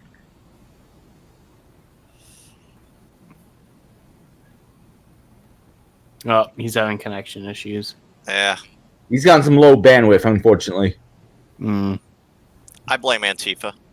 Yes, exactly. It's Antifa at the ISPs screwed up the bandwidth. It's because it's their first job and they didn't actually show up for work today. Oh shit! But I don't know. I've been watching this shit with interest just because watching fringe groups online just interests me. I don't know exactly why. I gave a talk back in like 2010 on people from 4chan doing various crazy shenanigans. And so I follow all this weird internet meme culture and who's fighting with who, and probably not a healthy obsession of mine. Probably not the best. Hey, I got this keyword muting thing on the Twitters. You should try it. Shit, man. I got people disliking shit, man, and causing shit for me because I like some tweet from somebody. Shit. Then again, I've just blocked people and I've done some similar shit myself. I gotta admit. That's right. Yeah. That's I went to the, speaking of 4chan internet troll stuff, I went to the difficulty internet troll party at DEF CON. It was at first advertised as a mansion party. Though as you go there, it's in the middle of a hood. The boys in the hood are always hard. But so as I walk in, I'm greeted by a poster board saying this party is sponsored by the Church of Latter-day Saints and the GNAA. I'm told the Clinton Foundation was also sponsoring it, but asked not to have their name not put on there. On the table, I saw a gigantic pizza with pineapple on it. As I I just looked up GNAA. Had no clue what that was. Okay. Oh, shit. They're quite infamous. They have a very long and storied history. Huh. Yeah. I do not know if they actually sponsored the party. It could have just been bantering and shitposting. Whoa. I mean, it was DEF CON. I So. did not expect it to stand for that. Yes, I did not either. Yeah. Oh, shit, man. I think me and my beef with the people who are most involved in Chan culture. Whoops. Yeah. As I walked further into this hive of scum and villainy, I was greeted by a gigantic portrait of the letter N. I'm hanging on the wall. There were various memes just pasted all over the place. Literal cockroaches scoring around outside. The pool was very green. I don't think anyone put anything in there. I just think it was just a shithole. But it was a good time though. It was a very good time. I'm told that there are talks of trying to have a badge next year, running Temple OS. I just choked on my vape. I have a vague idea what Temple OS is, and I'm like, that dude's fucking batshit. He was. Yes. Died. He's also dead. Yeah. Well, yeah, that too. But they want to have a badge of that guy and have the badge running Temple OS. That was they're just talks. No, I have no idea about the logistics of that, but that would it would be amazing if So, we made that for next year. I do want to ask, the N being on the wall, was that supposed to be derogatory or accepted? Like, were people supposed to be offended by it or okay with it? So this is a troll party, and we're now in a culture where there's a lot more pushback against people using the N word. So yes, nowadays instead of just saying the N word, you just say the letter N. Yes. People just say the letter N, and everyone else does the work for them. Yeah, I forgot you said it was a troll party. Okay, that makes more sense. Yeah, it was the Cocklee party. Yes. I mean, that actually sounds kind of a little funny from a troll perspective then. I mean, not only that, but everything combined. Yes, and yes, one of the shit posts on the wall was of a tweet where someone saying, "Everyone on 4chan a terrorist. Take the websites down," and then there was an innocuous 4chan post under that, and then elsewhere in the party there was a poster which said, "Here in this place, no one is a lone wolf." Oh, interesting. Yes, playing on the whole terrorist theme. Yeah. Interesting. Yeah, a lot of the memes, over half the memes that were posted up there were pretty meh, but they had a few good edgy ones. What was there? Halfway decent food? Pizza was decent. Oh yeah. And they had a lot of it. You said it had pineapple on it. Did they have anything other than stuff with pineapple? I mean, with the Hawaiian pizza, they also had pepperoni pizza. It's freaking gigantic. DEFCON pizza. Yes. Brian, I'm eating bodyguards. But the internet. You may. Live beef, will you be my bodyguard? Ooh, I like that pairing. Oh yeah. Yes, I will. Okay, cool. Did they have anything? Yeah, stuff with pineapple. Wait, who's got the loop back going on? Was that me? Fuck, I could be. I think that's Well, no, it doesn't appear to be me. Once every stream, we get loop back on the actual stream. About 75 to 80% of the time, it's Adrian. Probably because I will don the holy Jewish armor and protect you from all the feminists, Adrian. I appreciate that. Oh, that would be awesome. I'm totally gonna tweet that out too. Like, if I can get a pic of that, I'm tweeting that. I would love to see the Jewish armor. Did you know I'm down with the chosen people? I know. Although apparently we have a king now. I wasn't aware of that. Shit. Oh, I already thought it meme. And what exactly is the 25th Amendment? I've seen a bunch of hashtags about that, but I've yet to find the tweet that started it, so I know what the 25th Amendment is. Oh, all I know is that that's in reference to Trump saying he wanted to buy Greenland. I don't. Greenland. Yeah, that's where it all came from. It's really not as dumb as it sounds because we've bought territories before. Greenland may have a lot of natural resources, my understanding. I think it has about 50,000 people who have Danish citizenship. Is that correct? As well as from a strategic perspective, if we have interest. We already have an air base there, my understanding. Yeah, but if we were also ownership, have a larger area there, I mean, Russia's always doing shit. My understanding is the net loss to Denmark currently because of subsidizing it. If America moved in and started, was able to put businesses there to get the natural resources. I also understand that China supposedly currently they're trying to get natural resources.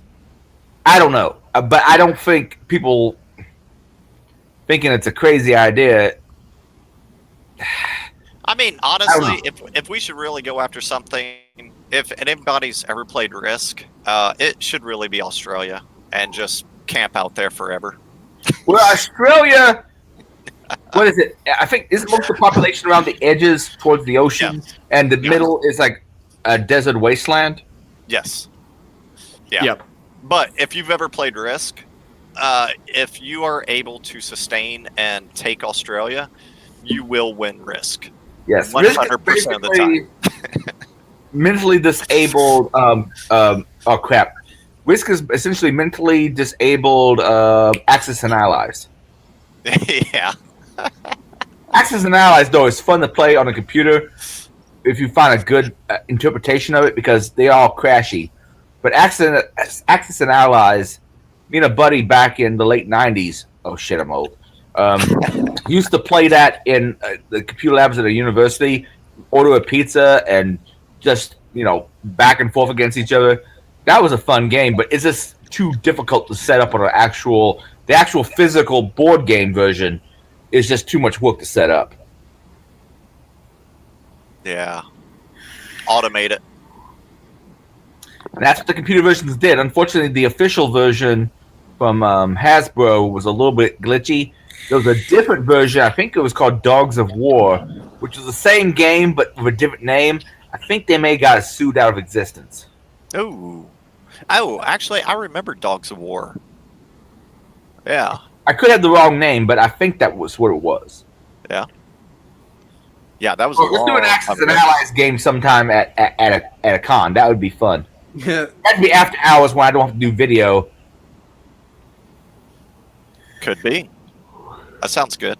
We can do it. Just for playing it, I'll probably get red flagged. Anyway, that's probably enough with the Portland stuff, unless someone else has a comment to make about it. Shit's crazy, yo. Okay, next up, we got some deep fakes.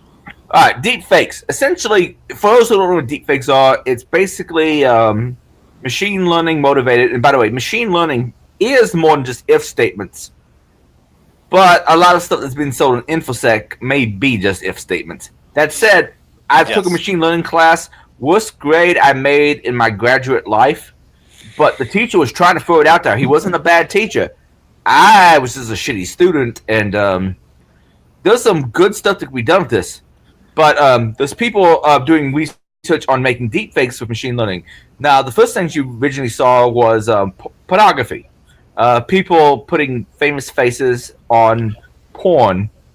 But that isn't the only thing that can be done. There's also just voice, of course. The worry about deepfakes is eventually you're going to have deepfakes so good, you really have to do a lot more research. When someone posts a video or audio of someone saying something, you have to deeply research whether or not they truly said this, because some deepfakes are getting better. And a website that's kind of highlighted this recently is notjordanpeterson.com. And I'm going to play you a few clips from Jordan Peterson, supposedly of Jordan Peterson. Wait a second. My audio is... I said what in the butt. That come through? Yep. And I'm pretty sure Africa is young. Clean your room, bucko. Hey, Charles, lotion.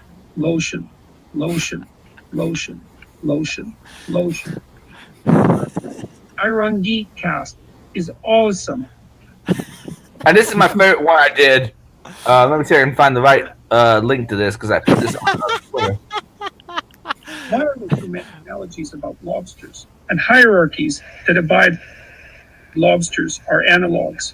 They're only a comparison, and lobsters have nothing to hide unless they've lost a conflict with another lobster. So clean your room. Better believe it, bucko. But observe postmodernists. See, biologists have found it, the lobster connection, the crustaceans, the humans, and me. All right. For those who don't know, Jordan B. Peterson is a Canadian psychologist who got famous a couple years ago and has published several books, including, 12 Rules for Life? 12 Rules for Life. Yeah. And so someone decided to take his voice, because his voice, I mean, no disrespect to Mr. Peterson, but he does sound like Kermit the Frog. And someone... It is pretty close, yeah. Someone came up with AI that essentially will... Machine learning. Machine learning, yes. Yes, not AI. Well, wait. Explain to me the difference between AI and machine learning. AI is self-learning. Machine learning. Machine learning not. is which means that it's going through algorithms that humans have programmed. It's going through all the different iterations to come up with a solution. AI. I may have to look at the distinction between the two definitions because I thought machine learning was a subset of AI. A lower subset. No. I mean, because we have not hit anything yet that is actually AI. We keep having all these security vendors say AI. It's a big clusterfuck of marketing. We have no AI yet. And we may not even within our lifetime.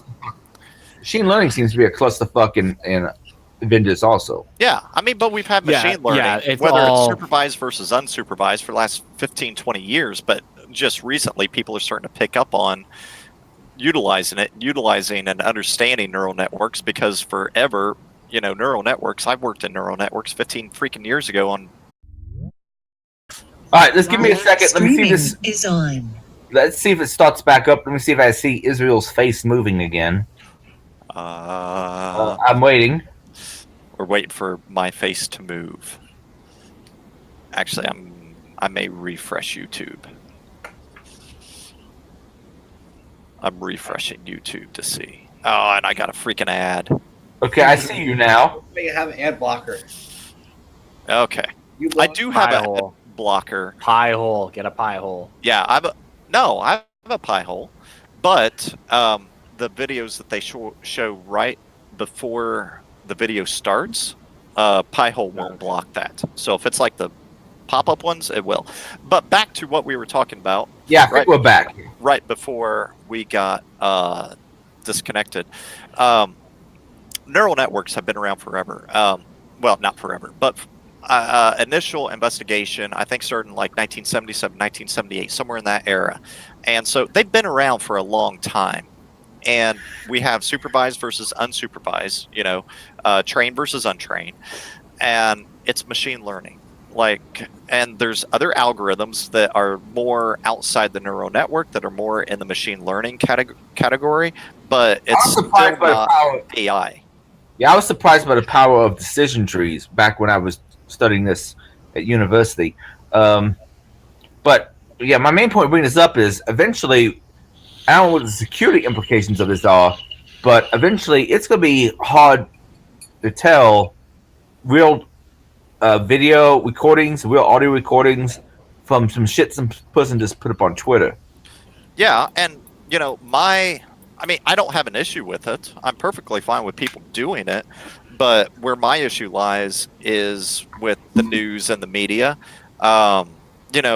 Because all they want to do is they see it first and they report on it, and not actually doing any investigation into the legitimacy and authenticity, whatever, of it. Since Charles isn't on the stream, I gotta play this right now. Hey, Charles, lotion. Alright,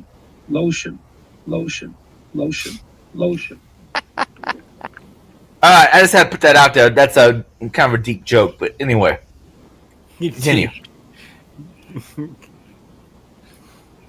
A deep joke for a deep fake. Yep. So I find this technology concerning. I was talking to a friend of mine on Twitter about this, and she's like, well, they took down the app, so it's all good now. I'm like, no, you can't uninvent the wheel. This shit's going to go forward. And yeah, I mean, you look on YouTube and social media, and they have like Trump's face doing different things and talking, in his voice, but saying different words. And there's other people, but Trump is the main one who's... And the media always likely edits things to take out context. So this shit's going to get bad, man. This shit's going to get bad. Oh, yeah. Eventually, it's going to be very, very difficult to validate source. Unless you are in the room, you see it live, it will be difficult to validate. And live perceptions and witness testimony is still bad, too. Yeah, but that's how our system runs, so... There will be no reality. Only Zool. Yeah, speaking of no reality, there will be a Matrix 4 with Keanu Reeves and whatever that lady's name is who, was alongside him. Carrie something, isn't it? Carrie Ann Moss? Carrie Murray, yeah. Carrie Ann Moss, yeah. How to put this way, I love the first Matrix. The first Matrix was fucking awesome. Yeah. The second one I thought was pretty good as a part of a two-part movie. The third one let me down. What do you think of the Animatrix? The Animatrix was kind of cool too. I liked some of that too. But I'm not. I don't have high expectations of the Matrix 4. I just, well, I don't know. Like after John Wick, you gotta think people are gonna have higher expectations just due to John Wick, because all 3 John Wicks have been awesome. Like, not seen the third one yet, but I have high hopes because I like the first 2. yes, and after seeing Keanu Reeves, Don't and ever granted, fuck with Keanu Reeves' dog. That's all I'm saying. yeah, and you know, after seeing That Keanu, bitch is off limits, literally. that's right. Actually, I don't know the gender of the dog. I'm sorry if I misgendered Keanu Reeves' dog. He might kill me for it. All of a sudden, you just hear. I mean, Hey, Keanu. Keanu may not, but John Wick will. Yes. And yeah, I love also the Thanos memes about, you know, Thanos snaps, kills John Wick's dog, and Thanos gets killed because of that. That's great stuff. That was the best. That meme. was a good one. But I don't have high hopes for Matrix 4, man. Did I'm willing to listen to arguments. Bring me around. So I mean, it could be good. Was Morpheus? I had to remember what his name was because Lawrence Fishburne. Yeah, badass motherfucker. Was he killed in the Matrix? No, he survived. He did No, survive. So Yeah. So I do. I mean, because you know he was in the last couple John Wicks, so I'm expecting him to probably also be in the newest. I have to imagine. Dude's Yeah. a badass. You ever seen? He was in Apocalypse Now back when he was. I think he was. Yeah. still Yes. He was. And He was in Nightmare on Elm 16. Street. He was in Nightmare on Elm Street Part 3. Was he really? I love me some John. Yeah, John. Shit. Lawrence Fishburne. Lawrence. Yeah. John. And let's not forget, he was Cowboy Curtis on Pee-wee's Big Playhouse. I'll Oh forget my that. gosh. Early roles. No. Yeah, it was one of the early roles. No shit. But yeah, Lawrence Fishburne is pretty badass. He popped up on a lot of shit in the 80s Daring before he was yourself. well known. Yeah, he was badass in the Matrix. He was badass in his previous roles. Yeah. And since Darren brought up the topic of Pee-wee, if you guys haven't seen it, there is a clip out there where in Jurassic Park, the Tyrannosaurus starts chasing the Jeep and the people in it. They edited out the Tyrannosaurus and imported Pee-wee Herman. Oh my gosh, it's one of the best things ever. Love it. So yeah, definitely check that out. It sounds like somebody is searching for it right now. If you find it, like, throw it up on the show notes because it's awesome. It's 30 seconds. Let's just watch it. Holy spacing, motherfucker! Who the fuck put that many spaces between the two? Trash! Yeah, What I did. Cappy, you got it. Yeah, I got it. Show it. Yes. Come on. We gotta get out of here. Gotta get out of here. Now, right now. Let's go.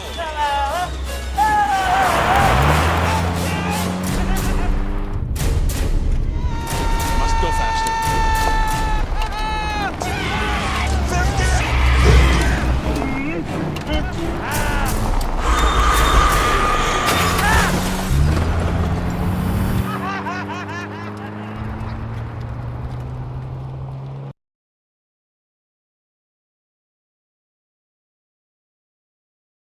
Oh my god, that's amazing.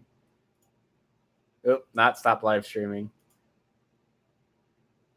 Stop YouTube video. There we go. Oh my god. Which, by the way, Marvel Comics movies, the MCU version, may be losing Spider-Man. I still don't understand all the copyrights and rights issues with that. Yeah. So apparently, what happened? You mean between Marvel or Disney and Sony with Spider-Man? So yeah, apparently what happened was Disney only had a 5% stake, which meant in the financing, which meant that whenever it came to payouts, they only also had a 5% stake, and so Disney was negotiating for a 50% stake, and Marvel said no. And walked away from the table. Sony said no. Or yeah, Sony said no and walked away from the table. And I'm like Sony. I haven't seen the two Andrew Garfield Spider-Mans, but I'm like, let someone who knows how to handle the material do it. And I've heard some people don't like the new MCU Spider-Man, but still, if you have to do very little other than get a steak, let them make the fucking movies and make some money, motherfucker. yeah, I mean, yeah, I see both sides. You know, it's business. They know Spider-Man is going to go out and still make money. You know, Disney knows that Spider-Man is going to go out and make money. So Disney's perfectly fine, as well as Sony, flipping however much as they possibly can as the investment, knowing that there's going to be that massive of a payoff. So I see both sides. Just it sucks that there's no, you know, neutral meeting grounds currently. But they'll have to retro a lot of shit because I mean they've started integrating Spider-Man into the MCU pretty well. Are they going to have to ignore him hereafter? Yeah. I mean, Spider-Man's out unless Sony just goes 100%. And then, but yeah, Spider-Man right now is out of the MCU unless Sony comes back to the table with some type of a counter offer that Disney finally accepts. And here's the other thing too. I thoroughly enjoyed Spider-Man Enter the Spider-Verse much more than I did Homecoming. Homecoming. Yeah. I mean, the only thing enjoyable about Homecoming for me, at least, was the Vulture. Like that was like the highlight performance. Michael Keaton, yes. Michael Keaton. Yeah. Which I thought was awesome because I mean Michael Keaton, you know, was Batman. It's freaking bad. So okay, funny story. Funny story. The entire time we went, a couple of my friends and I, we went to the premiere of Homecoming, and we're sitting there in the theater. It's empty. Did you have to show your ID to get into it? Because it wasn't like PG-13 or something. Oh yeah. No, I social engineered them to say that this guy was my dad. Anyway, as we're sitting there, every time that Michael Keaton would come on screen, I'd look over to my buddy.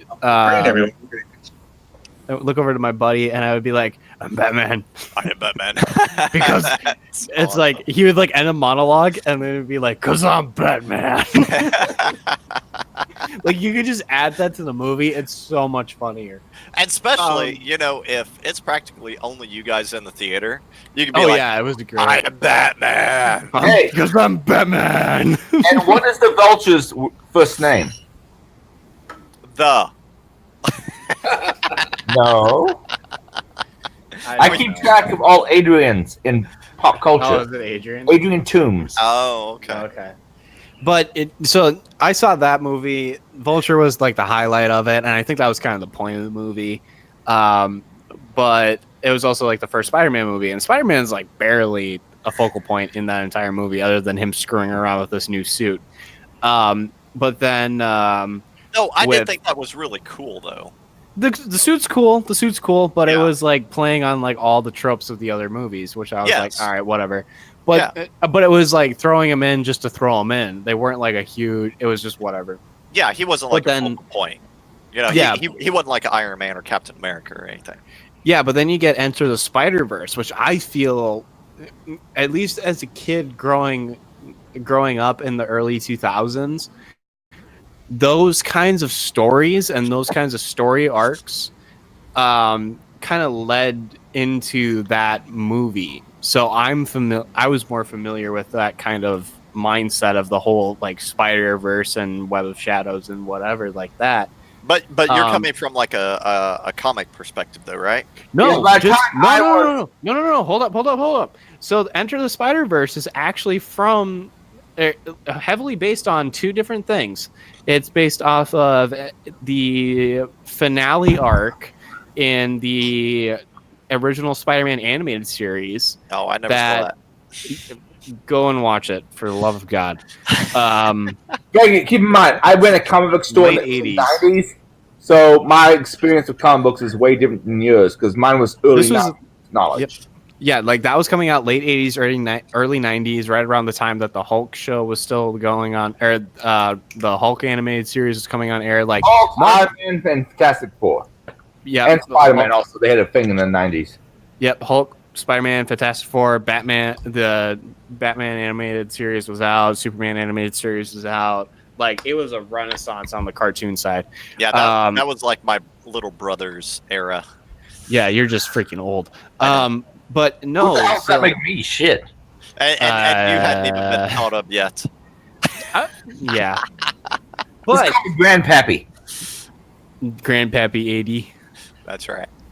But no, so like Enter the Spider-Verse is a total Sony developed movie. It wasn't Marvel developed. So that to me shows that Sony's animation side at least can actually do a ton of really in-depth storytelling in a very fun way.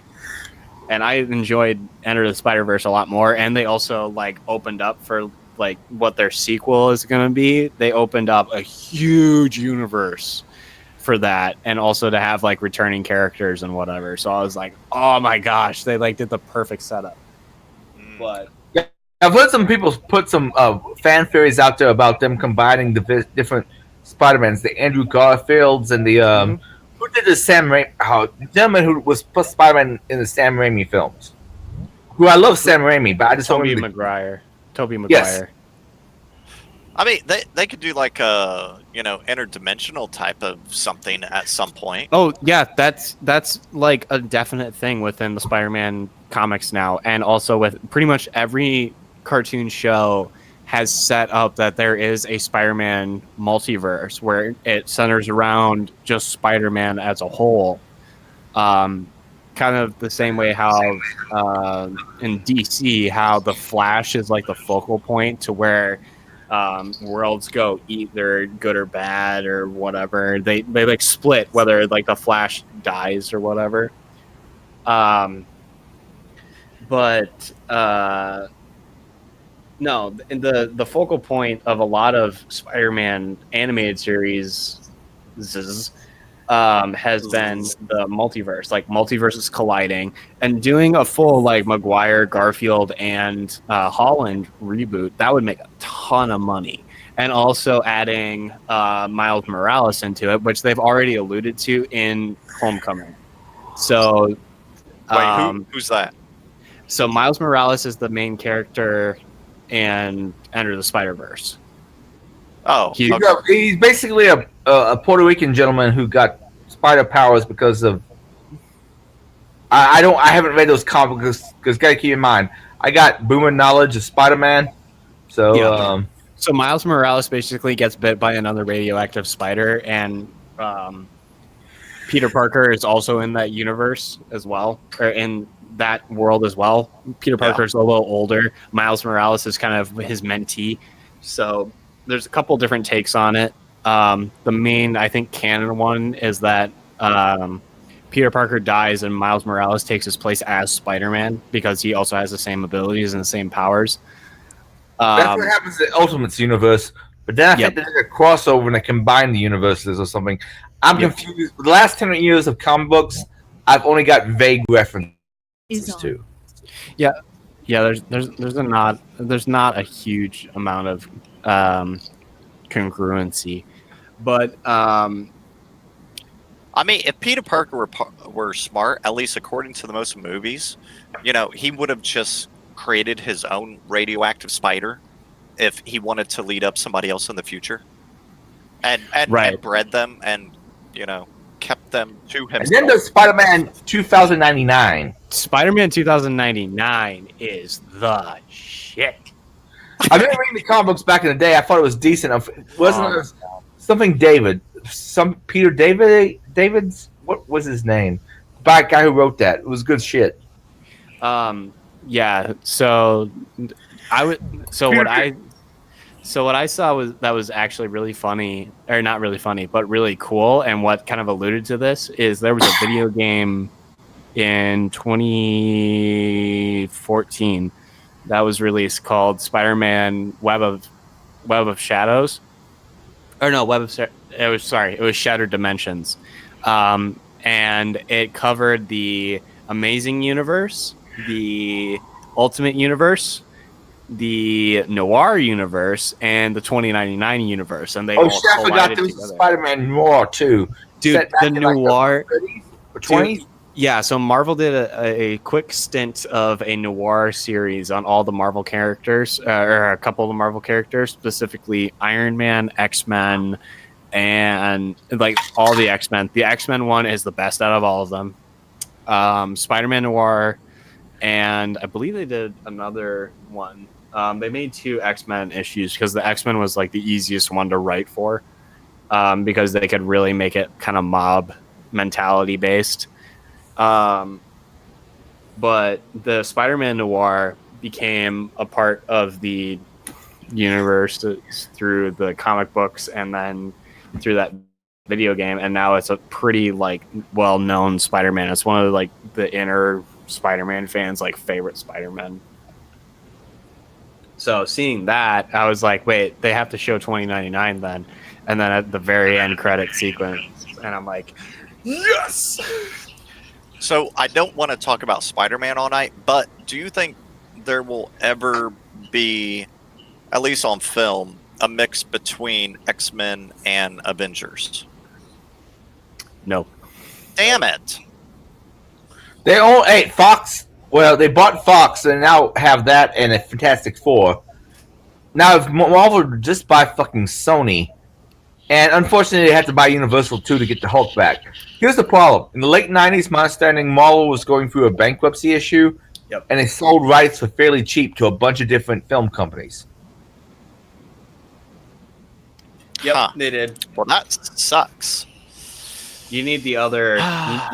We need Cappy's brother on this cast because he would be able to show you and tell you like the whole map of like who owns what in terms of. And I've also, seen like, multiple when that maps happens. online, and it's kind of interesting. Namor is still an interesting thing because I think Namor they've aimed at doing Namor as the antagonist. I think for Black Panther 2, because both are kings of the various kingdoms. And apparently, what is it? The gentleman's name? Shit, we talked about Neo. Keanu Reeves. Thank you very much.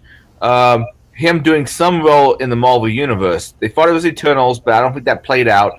I would like him as Doctor Doom. That would be kind of cool because he mostly plays heroes, but having him play a cool villain like Doctor Doom, that would be neat. Yeah, that would be cool. I've seen people do artwork of Keanu Reeves as Namor, and it actually looks pretty damn good. Huh. It could work. I mean, Mysterio is Jake Gyllenhaal, so Who almost was Spider-Man in Spider-Man 2 because of Tobey Maguire having some contractual or timing issues. yeah, whatever. I also can like say I love the Spider-Man movies, like the Sam Raimi ones, minus 3. But And 3 wasn't great, but Sam here's Raimi did Army of Darkness and Evil Dead, so I give him forgiveness. Yeah, but he also. So here's the thing of why 3 was crap. They wanted to put in like so many freaking villains to like keep a franchise going because the first 2 did well. And But I this is think like they also were watching the Batman movies and how they kept adding more and more villains to each movie, and they Well, thought I what mean- they had to do. There's actually a video out there that's an argument that the Dark Knight series that what Nolan did ruined DCU because they keep trying to make dark films, which dark works for Batman. Dark does not work for Superman. Right, Man of Steel was Correct. I did not like Man of Steel like at all. Like it was just constant whatever. And then when I saw that they weren't gonna like tie in the original or like the Nolan's Batman into it, if they tied like if Nolan was more involved in the movies, I think it would have been a better plot or better thing whatsoever. But since Nolan made the Batman universe what it was with with Begins, Dark Knight, and Dark Knight Rises, I mean, you create Oscar-worthy material and then you give it to DC Entertainment. Yeah, stuff. And sorry, to Zack Snyder. Yeah, stuff's gonna kind of slide. I don't know. And also having your guys going to Having Batman, or sorry, Affleck go. Affleck. Ben Affleck. Yeah. I Affleck don't think going he to was a rehab. terrible choice. Because let's face facts. Whoever they cast as Batman, think I don't think it's a bad choice. I don't think it would have. I don't think he would have been a bad choice. I think it was the whole of the production around it was the issue. They were trying to make something that's kind of been alluded to for the last 15 years. They've like different studios have been alluding to this Batman versus Superman movie for the past like 15 years. If you look at movies from like early 2000s, there's always an allusion to that. There's a Batman versus Superman post in the background in I Am Legend, which I think came out in what 2007, 2008. But they've been alluding to that stuff for forever. By the way, my webcam is off and my audio is on. I'm going upstairs to piss. Okay. Continue, please. Yes, we will. We will continue. But yeah, I mean, not to keep going on comic books because I can be here for forever. And if my brother's on, we'd be here until next week. Invite him on another stream. We'll bring him on. We'll have to tone down. He's only 7. You know, one I was kind of disappointed there was not a second to Hancock. Yeah, that wasn't bad. That was kind of cool. Yeah, they wrapped that up pretty well, I think. So I wouldn't want a sequel. It would be garbage. I mean, it was such a good concept. I feel like they should not have wrapped it up like fully, just because it was such a good concept, and they could have done more with it. It was cool. I think like I also from think a it was a cool superhero. I mean, like I don't know if you guys have watched the what's the current thing on Prime, The Boys. The Boys. I have to watch it. Holy shit, that is dark. That's good shit. My buddy had to recommend dark. that to me. Whenever you are used to like regular superheroes, and then you watch that, you're like, oh, I like superheroes suck. It's even darker. Yeah, but yeah, I mean, I'm not saying don't watch The Boys. It is a good one, but dang, it's dark. And here's the other thing too. And you don't expect it to be. I mean, from the trailers, it looked like it was going to be a dark take on superheroes in general. Yeah, it's a dark take, but you don't necessarily realize like the full implications of that. Yeah. Speaking of dark superheroes, I think it's Prime is also doing a Watchmen continuation series. Yeah, I'm having low expectations for that, but okay. I can't really talk about it. I've never read the comic. I've watched segments. I've read the comic book and I watched the movie they made of it. And the movie, I think, was the best possible movie they could have made from the source material, because the source material is hard to adapt. So I can't fault Zack Snyder for the movie, because the movie, I think, is the best they could have done. And the ending, well, they changed it a lot. I think it's actually simpler. Yeah, and like that, I still have to watch. I've watched a lot of commentary on it, and I'm like, oh, looks like an interesting movie. But no, I'm kind of excited for it. I got to watch the movie first in its entirety, because I've seen like bits and pieces everywhere. But yeah, Zack Snyder got a lot of shit because of Justice League and so forth. I thought his Man of Steel was okay. His Batman vs Superman was not quite right. But he was going through personal life problems later on, so I give the guy a serious pass. His daughter had recently committed suicide, so you got to give a dude a pass for that kind of shit. All right, I give him a pass, but that's when you like move stuff around, but if you can. All right, so not to divulge too much or divert too much into comic book land any further, let's bring it back to the show notes. we've got some other stuff ready to go. So Israel, take the other stuff.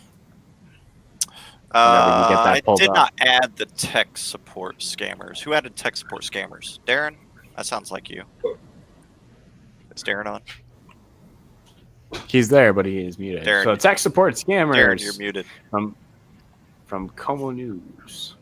So tech support scammers are getting smarter. Be extra careful who you are dealing with when you need to fix your problems in your computer or increase your computer security. Let's see here. These tech support scams are truly global criminal enterprise.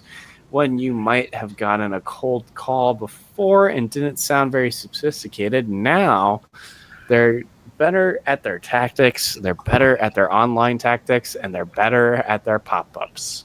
So you have to be diligent. I've gotten a few calls from those fuckers. I generally try to have phone sex with them, no matter what their gender is. And I have audio of some of the shit. Like I'll say age, sex, location, ASL, you know. And I have some funny audio of me trying to have phone sex, do some cybering with the various scammers out there. Yeah, like every single day I get a call that I always send to voicemail, but I'll get 2 or 3 scam calls a day normally. And it's all Siri, you know, or that type of voice. Hello, we are from the Social Security Administration. Shit. You know, or hello,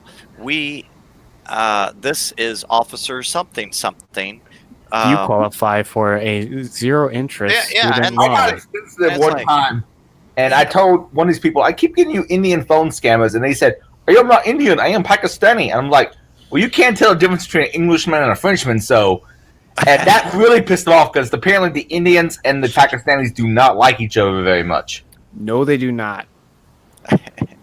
In general. So anyway, with this article that we were referencing here, they're getting you to call them by domain squatting, and they cloned the website of a famous company, register a couple of different ways with letters off.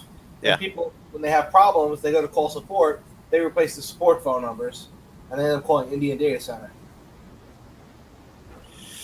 Yep, good stuff. And in India, that's not illegal because whenever they go to work, they're just working for, as a support company, you know, customer service call center rep. Pretty fun. Yep. VoIP, it's a great thing.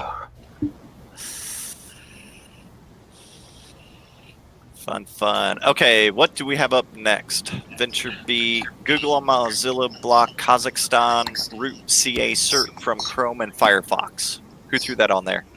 That was me. Yeah, speak up. All right, so Kazakhstan decided they were going to man the middle, pretty much all the traffic going in and out of their country, and they have a root CA put on for HTTPS, and pretty much if you wanted to get around that, you have to install their cert, but at the same time, they're intercepting all your traffic, and Google and Firefox have decided, because it's not just people in that country who are getting this problem now, it's going outside the country, they decided we're going to pretty much just block that root CA completely. Nice. It doesn't work at all. So, while it's great for us, those people in the country, now they can't use Google or Firefox. They're stuck using IE. So, hey, any of you guys over in Kazakhstan, VPN. Tor VPN. Well, VPN and then Tor. But that's how people in Iran that I know and other areas have been doing Kazakhstan it for years. Firefox and Chrome have banned the Kazakhstani cert. Microsoft does not. Yeah, that right there should tell you something. Yeah, tell me Microsoft hasn't changed one bit in the past 20 fucking years. Yeah. Not when it comes to users. Exactly. Yeah, I mean, honestly, if you look at like Win95 versus Win10, like somebody could be on Win95 and essentially go over and start using Win10, especially if they're actually technical. in 20 minutes or less. Like, there has been very little change.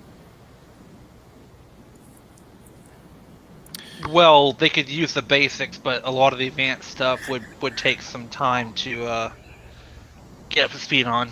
Like, just from a regular functionality perspective. Like, what are you saying from an advanced perspective? Well, I'm like saying advanced system command settings prompt, or telnet. I mean, Not all that. there are a lot of Yeah. tools that have changed over the years. I mean, yeah, but that's especially tooling, when they not went from necessarily OS. NT4 to NT5. I mean, IPv6, yeah, figuring out how to disable that, but I mean, yeah, there's changes, but there's not anything radically that changed. The GUI's a little different, but I mean, the underlying low-level stuff is all essentially the same. I mean, you have 32 64-bit, so you have syswow 64, stuff like that now, but registry side hasn't hardly changed. You still only have 4 registers on an Intel processor. Yeah, I mean, but like directory side, not a lot of change. If you knew how to use it, like really well back when, you could use it now. Yep. I mean, just my perspective.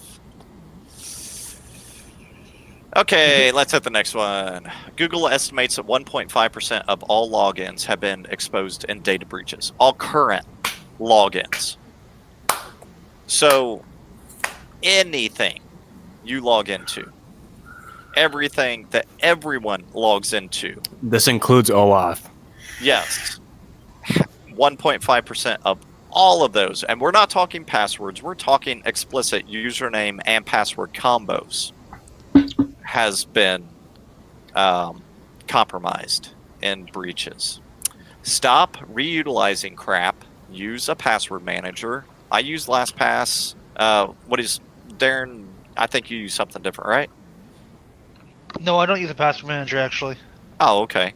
So, what other passwords? KeyPass is out there. KeyPass, yeah. LastPass, 1Password, and KeyPass. Yeah, the big 3 as far as I1Password. know. Yeah. But I think I don't know if KeyPass actually has a cloud version. I know that LastPass does. They can. So the kind of way to get around that is to kind of store that database either on your OneDrive, on your Google Drive, something like that, and then it's cloud based. That's what people tell me. But like, for example, LastPass has a web interface where you can do all that in there. Correct. I think it even has like a browser plugin so you can integrate with your browser directly. So. Yep. Yeah, I definitely like LastPass. The only thing I don't like about LastPass is that you have to get like multi-factor auths. Like, say you have a a key card. What is this thing I have? Token? YubiKey? Yeah, YubiKey. Yes, thank you. Say like you have YubiKey or something, you have to like go over to their pay subscription to be able to utilize the YubiKey for your like primary password. Auth. That annoys me, but yeah, I still utilize the service. Good service. They had security issues about 2-3 years ago. They have addressed those. I haven't seen really any security issues recently, and at some point everybody's going to have a security issue, no matter what.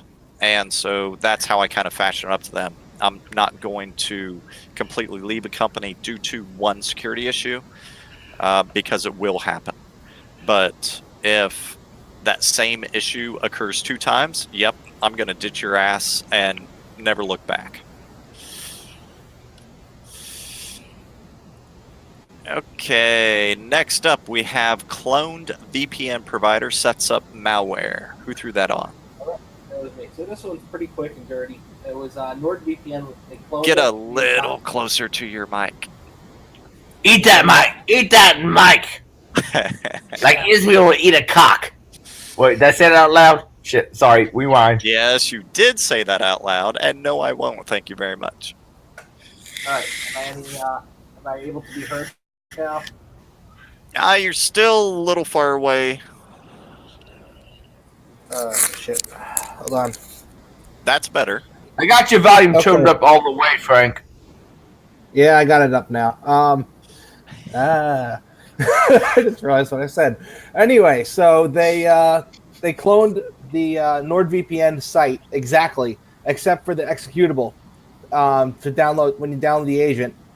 They appended their malware to that, so it still installs the agent, but it the client rather VPN client, and it but it also installs malware at the same time. And they registered like a couple of domains that look exactly the same. Managed to actually get up in the Google search rankings. So when people look to download this, they click that instead of the right one. You know, that's it. Yeah, Nord. Honestly, a lot of the VPN providers I don't know, just due to I do my own stuff. But Nord is one I definitely see advertised. I see in a lot of advertisements all over the place. So they have a massive marketing campaign. I've seen in various YouTube feeds talking about that pimping Nord VPN. Yeah, and so there's definitely I guarantee a large scale presence just due to the amount that they pour into marketing. So, yeah, if you use Nord, know anybody who does use Nord, tell them to check their stuff for crap. Exactly. Okay, and last up, we have Virgin Mobile's password policy leaves something to be desired. That never happens. Yeah. So. Okay, now we got a Darren on here. Well, yes? I was talking earlier, but I was downstairs, and for some reason I was still muted. So when I unmuted my headset, it wouldn't. Obviously, didn't hear me. Yeah. So a customer wanted their password, trying to get their password for their Virgin Mobile account, and they were given some issues. So they were actually mailed their password, like as in like physical mail, and they got it. It was not a password hint; it was their actual password. So they got their password sent to them in a letter, and that is awesome. Virgin Media's, Virgin Media, not mobile. Excuse me. Let me correct that. Their their response was, "It's illegal for someone else to open your mail. That's why it's secure." Well, not after this. It's not. I mean, people are gonna be like, in Chicago, it's illegal to own a gun, so nobody's ever gonna get shot there. Yep. In California, it's illegal to own a gun. Well. No. Not totally, but it's pretty close. Restrictions. All right, whatever. It's illegal to own a fun gun. It's illegal to open someone's mail. Yeah, it's illegal to hack too. Shitbags still do it, motherfucker. So the thread Plus here, they're which storing is stuff. they are They're storing storing stuff in stuff. plain text, which, as people pointing out, is actually against GDPR. But so it's illegal. Dead. So it's very much illegal, apparently. What if they sent it in wingdings? That's still plain text. I had to throw that out there. Still plain text, boy. So to quote what they said, I never signed in my Virgin Media account, but I did set one up years ago for all the details. I request a password reset. The person on the phone gives me one last chance to guess what email I used. I get it on the third try. I finally got the password reset request actioned. Phone representative tells me password posted to me. Okay, weird, but I accept. Today the post arrives and I shit you not, my old password. I remembered it on site. So the store password just posted me it. So honestly, reread that. Virgin Media stores your password in plain text and doesn't reset it, but will post in the mail. Great job, you utter idiots. Oh my gosh. That's awesome. Yeah, that is awesome. Like, I was expecting it to be like password length. I never ever expected this to be that somebody would actually physically mail me a password. Yep. That's amazing.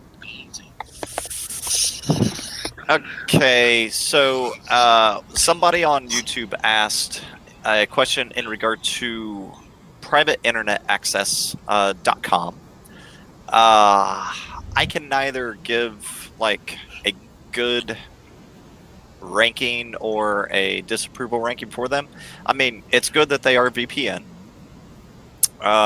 But in regard to, I've never used it. I'm assuming probably nobody on the cast has actually used them. Private internet access. I actually use them. Yeah, I use them. Okay. That's Frank. So what are your... You didn't have to say your name. We see your beautiful face. But what's your thought on them? Like, did you kind of do your own independent deep dive or just... Well, I've been using them for a few years now. I don't use it that often. I didn't really do an independent deep dive. I kind of went with who a lot of people were saying was good at the time on Reddit. And the consensus is they don't turn over data to the authorities. I don't know if they've ever been challenged on that. They probably have. But the encryption's good. It's using OpenVPN, but they have their own front end to it. It's pretty much like a little menu thing. You pick which server you want to go on, and it just connects once you have your password in there. Speed, connectivity is pretty good too. Oh, connectivity is great. Connectivity and speed are both great. I've never had any problems with that. Yeah, they give you a randomly generated username, so it's not like somebody can use your email to try and do a password reset. So it's pretty good. Nice. Yeah, because I honestly have not used a third-party VPN since probably 2003-4 era. Well, no, I take that back. 2007. So I used to run scrapers, all that fun stuff, and have not been scraping since then. So, yeah. Excellent. And they look like they're fairly inexpensive. I mean, if you do their yearly, it's what, about $30 a year? 40? That's not bad. $40 a year.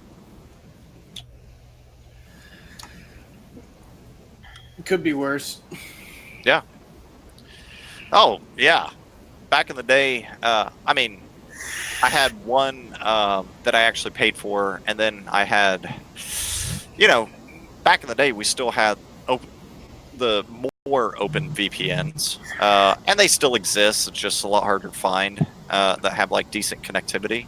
But good night. I probably had a list of 1,500 different VPNs, and every day I had just a script that went through and found what the fastest one was currently, which was back then usually a educational facility. We'll say it like that. And I mean, because universities had stupid pipes even 15, 20 years ago. So, yeah, back then, anything I was doing that was could be considered a little shady, that's what I utilized.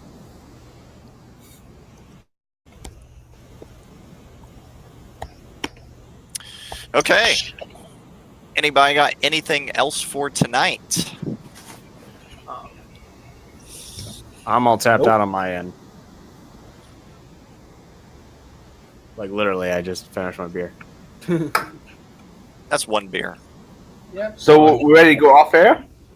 Yeah, but I got one more thing. I think Jordan Peterson just emailed me, and he's got something to say here. So whenever you're whenever you're ready to end the show, lay it on us, motherfucker. All right, here we go. It might be a little loud, but hold on.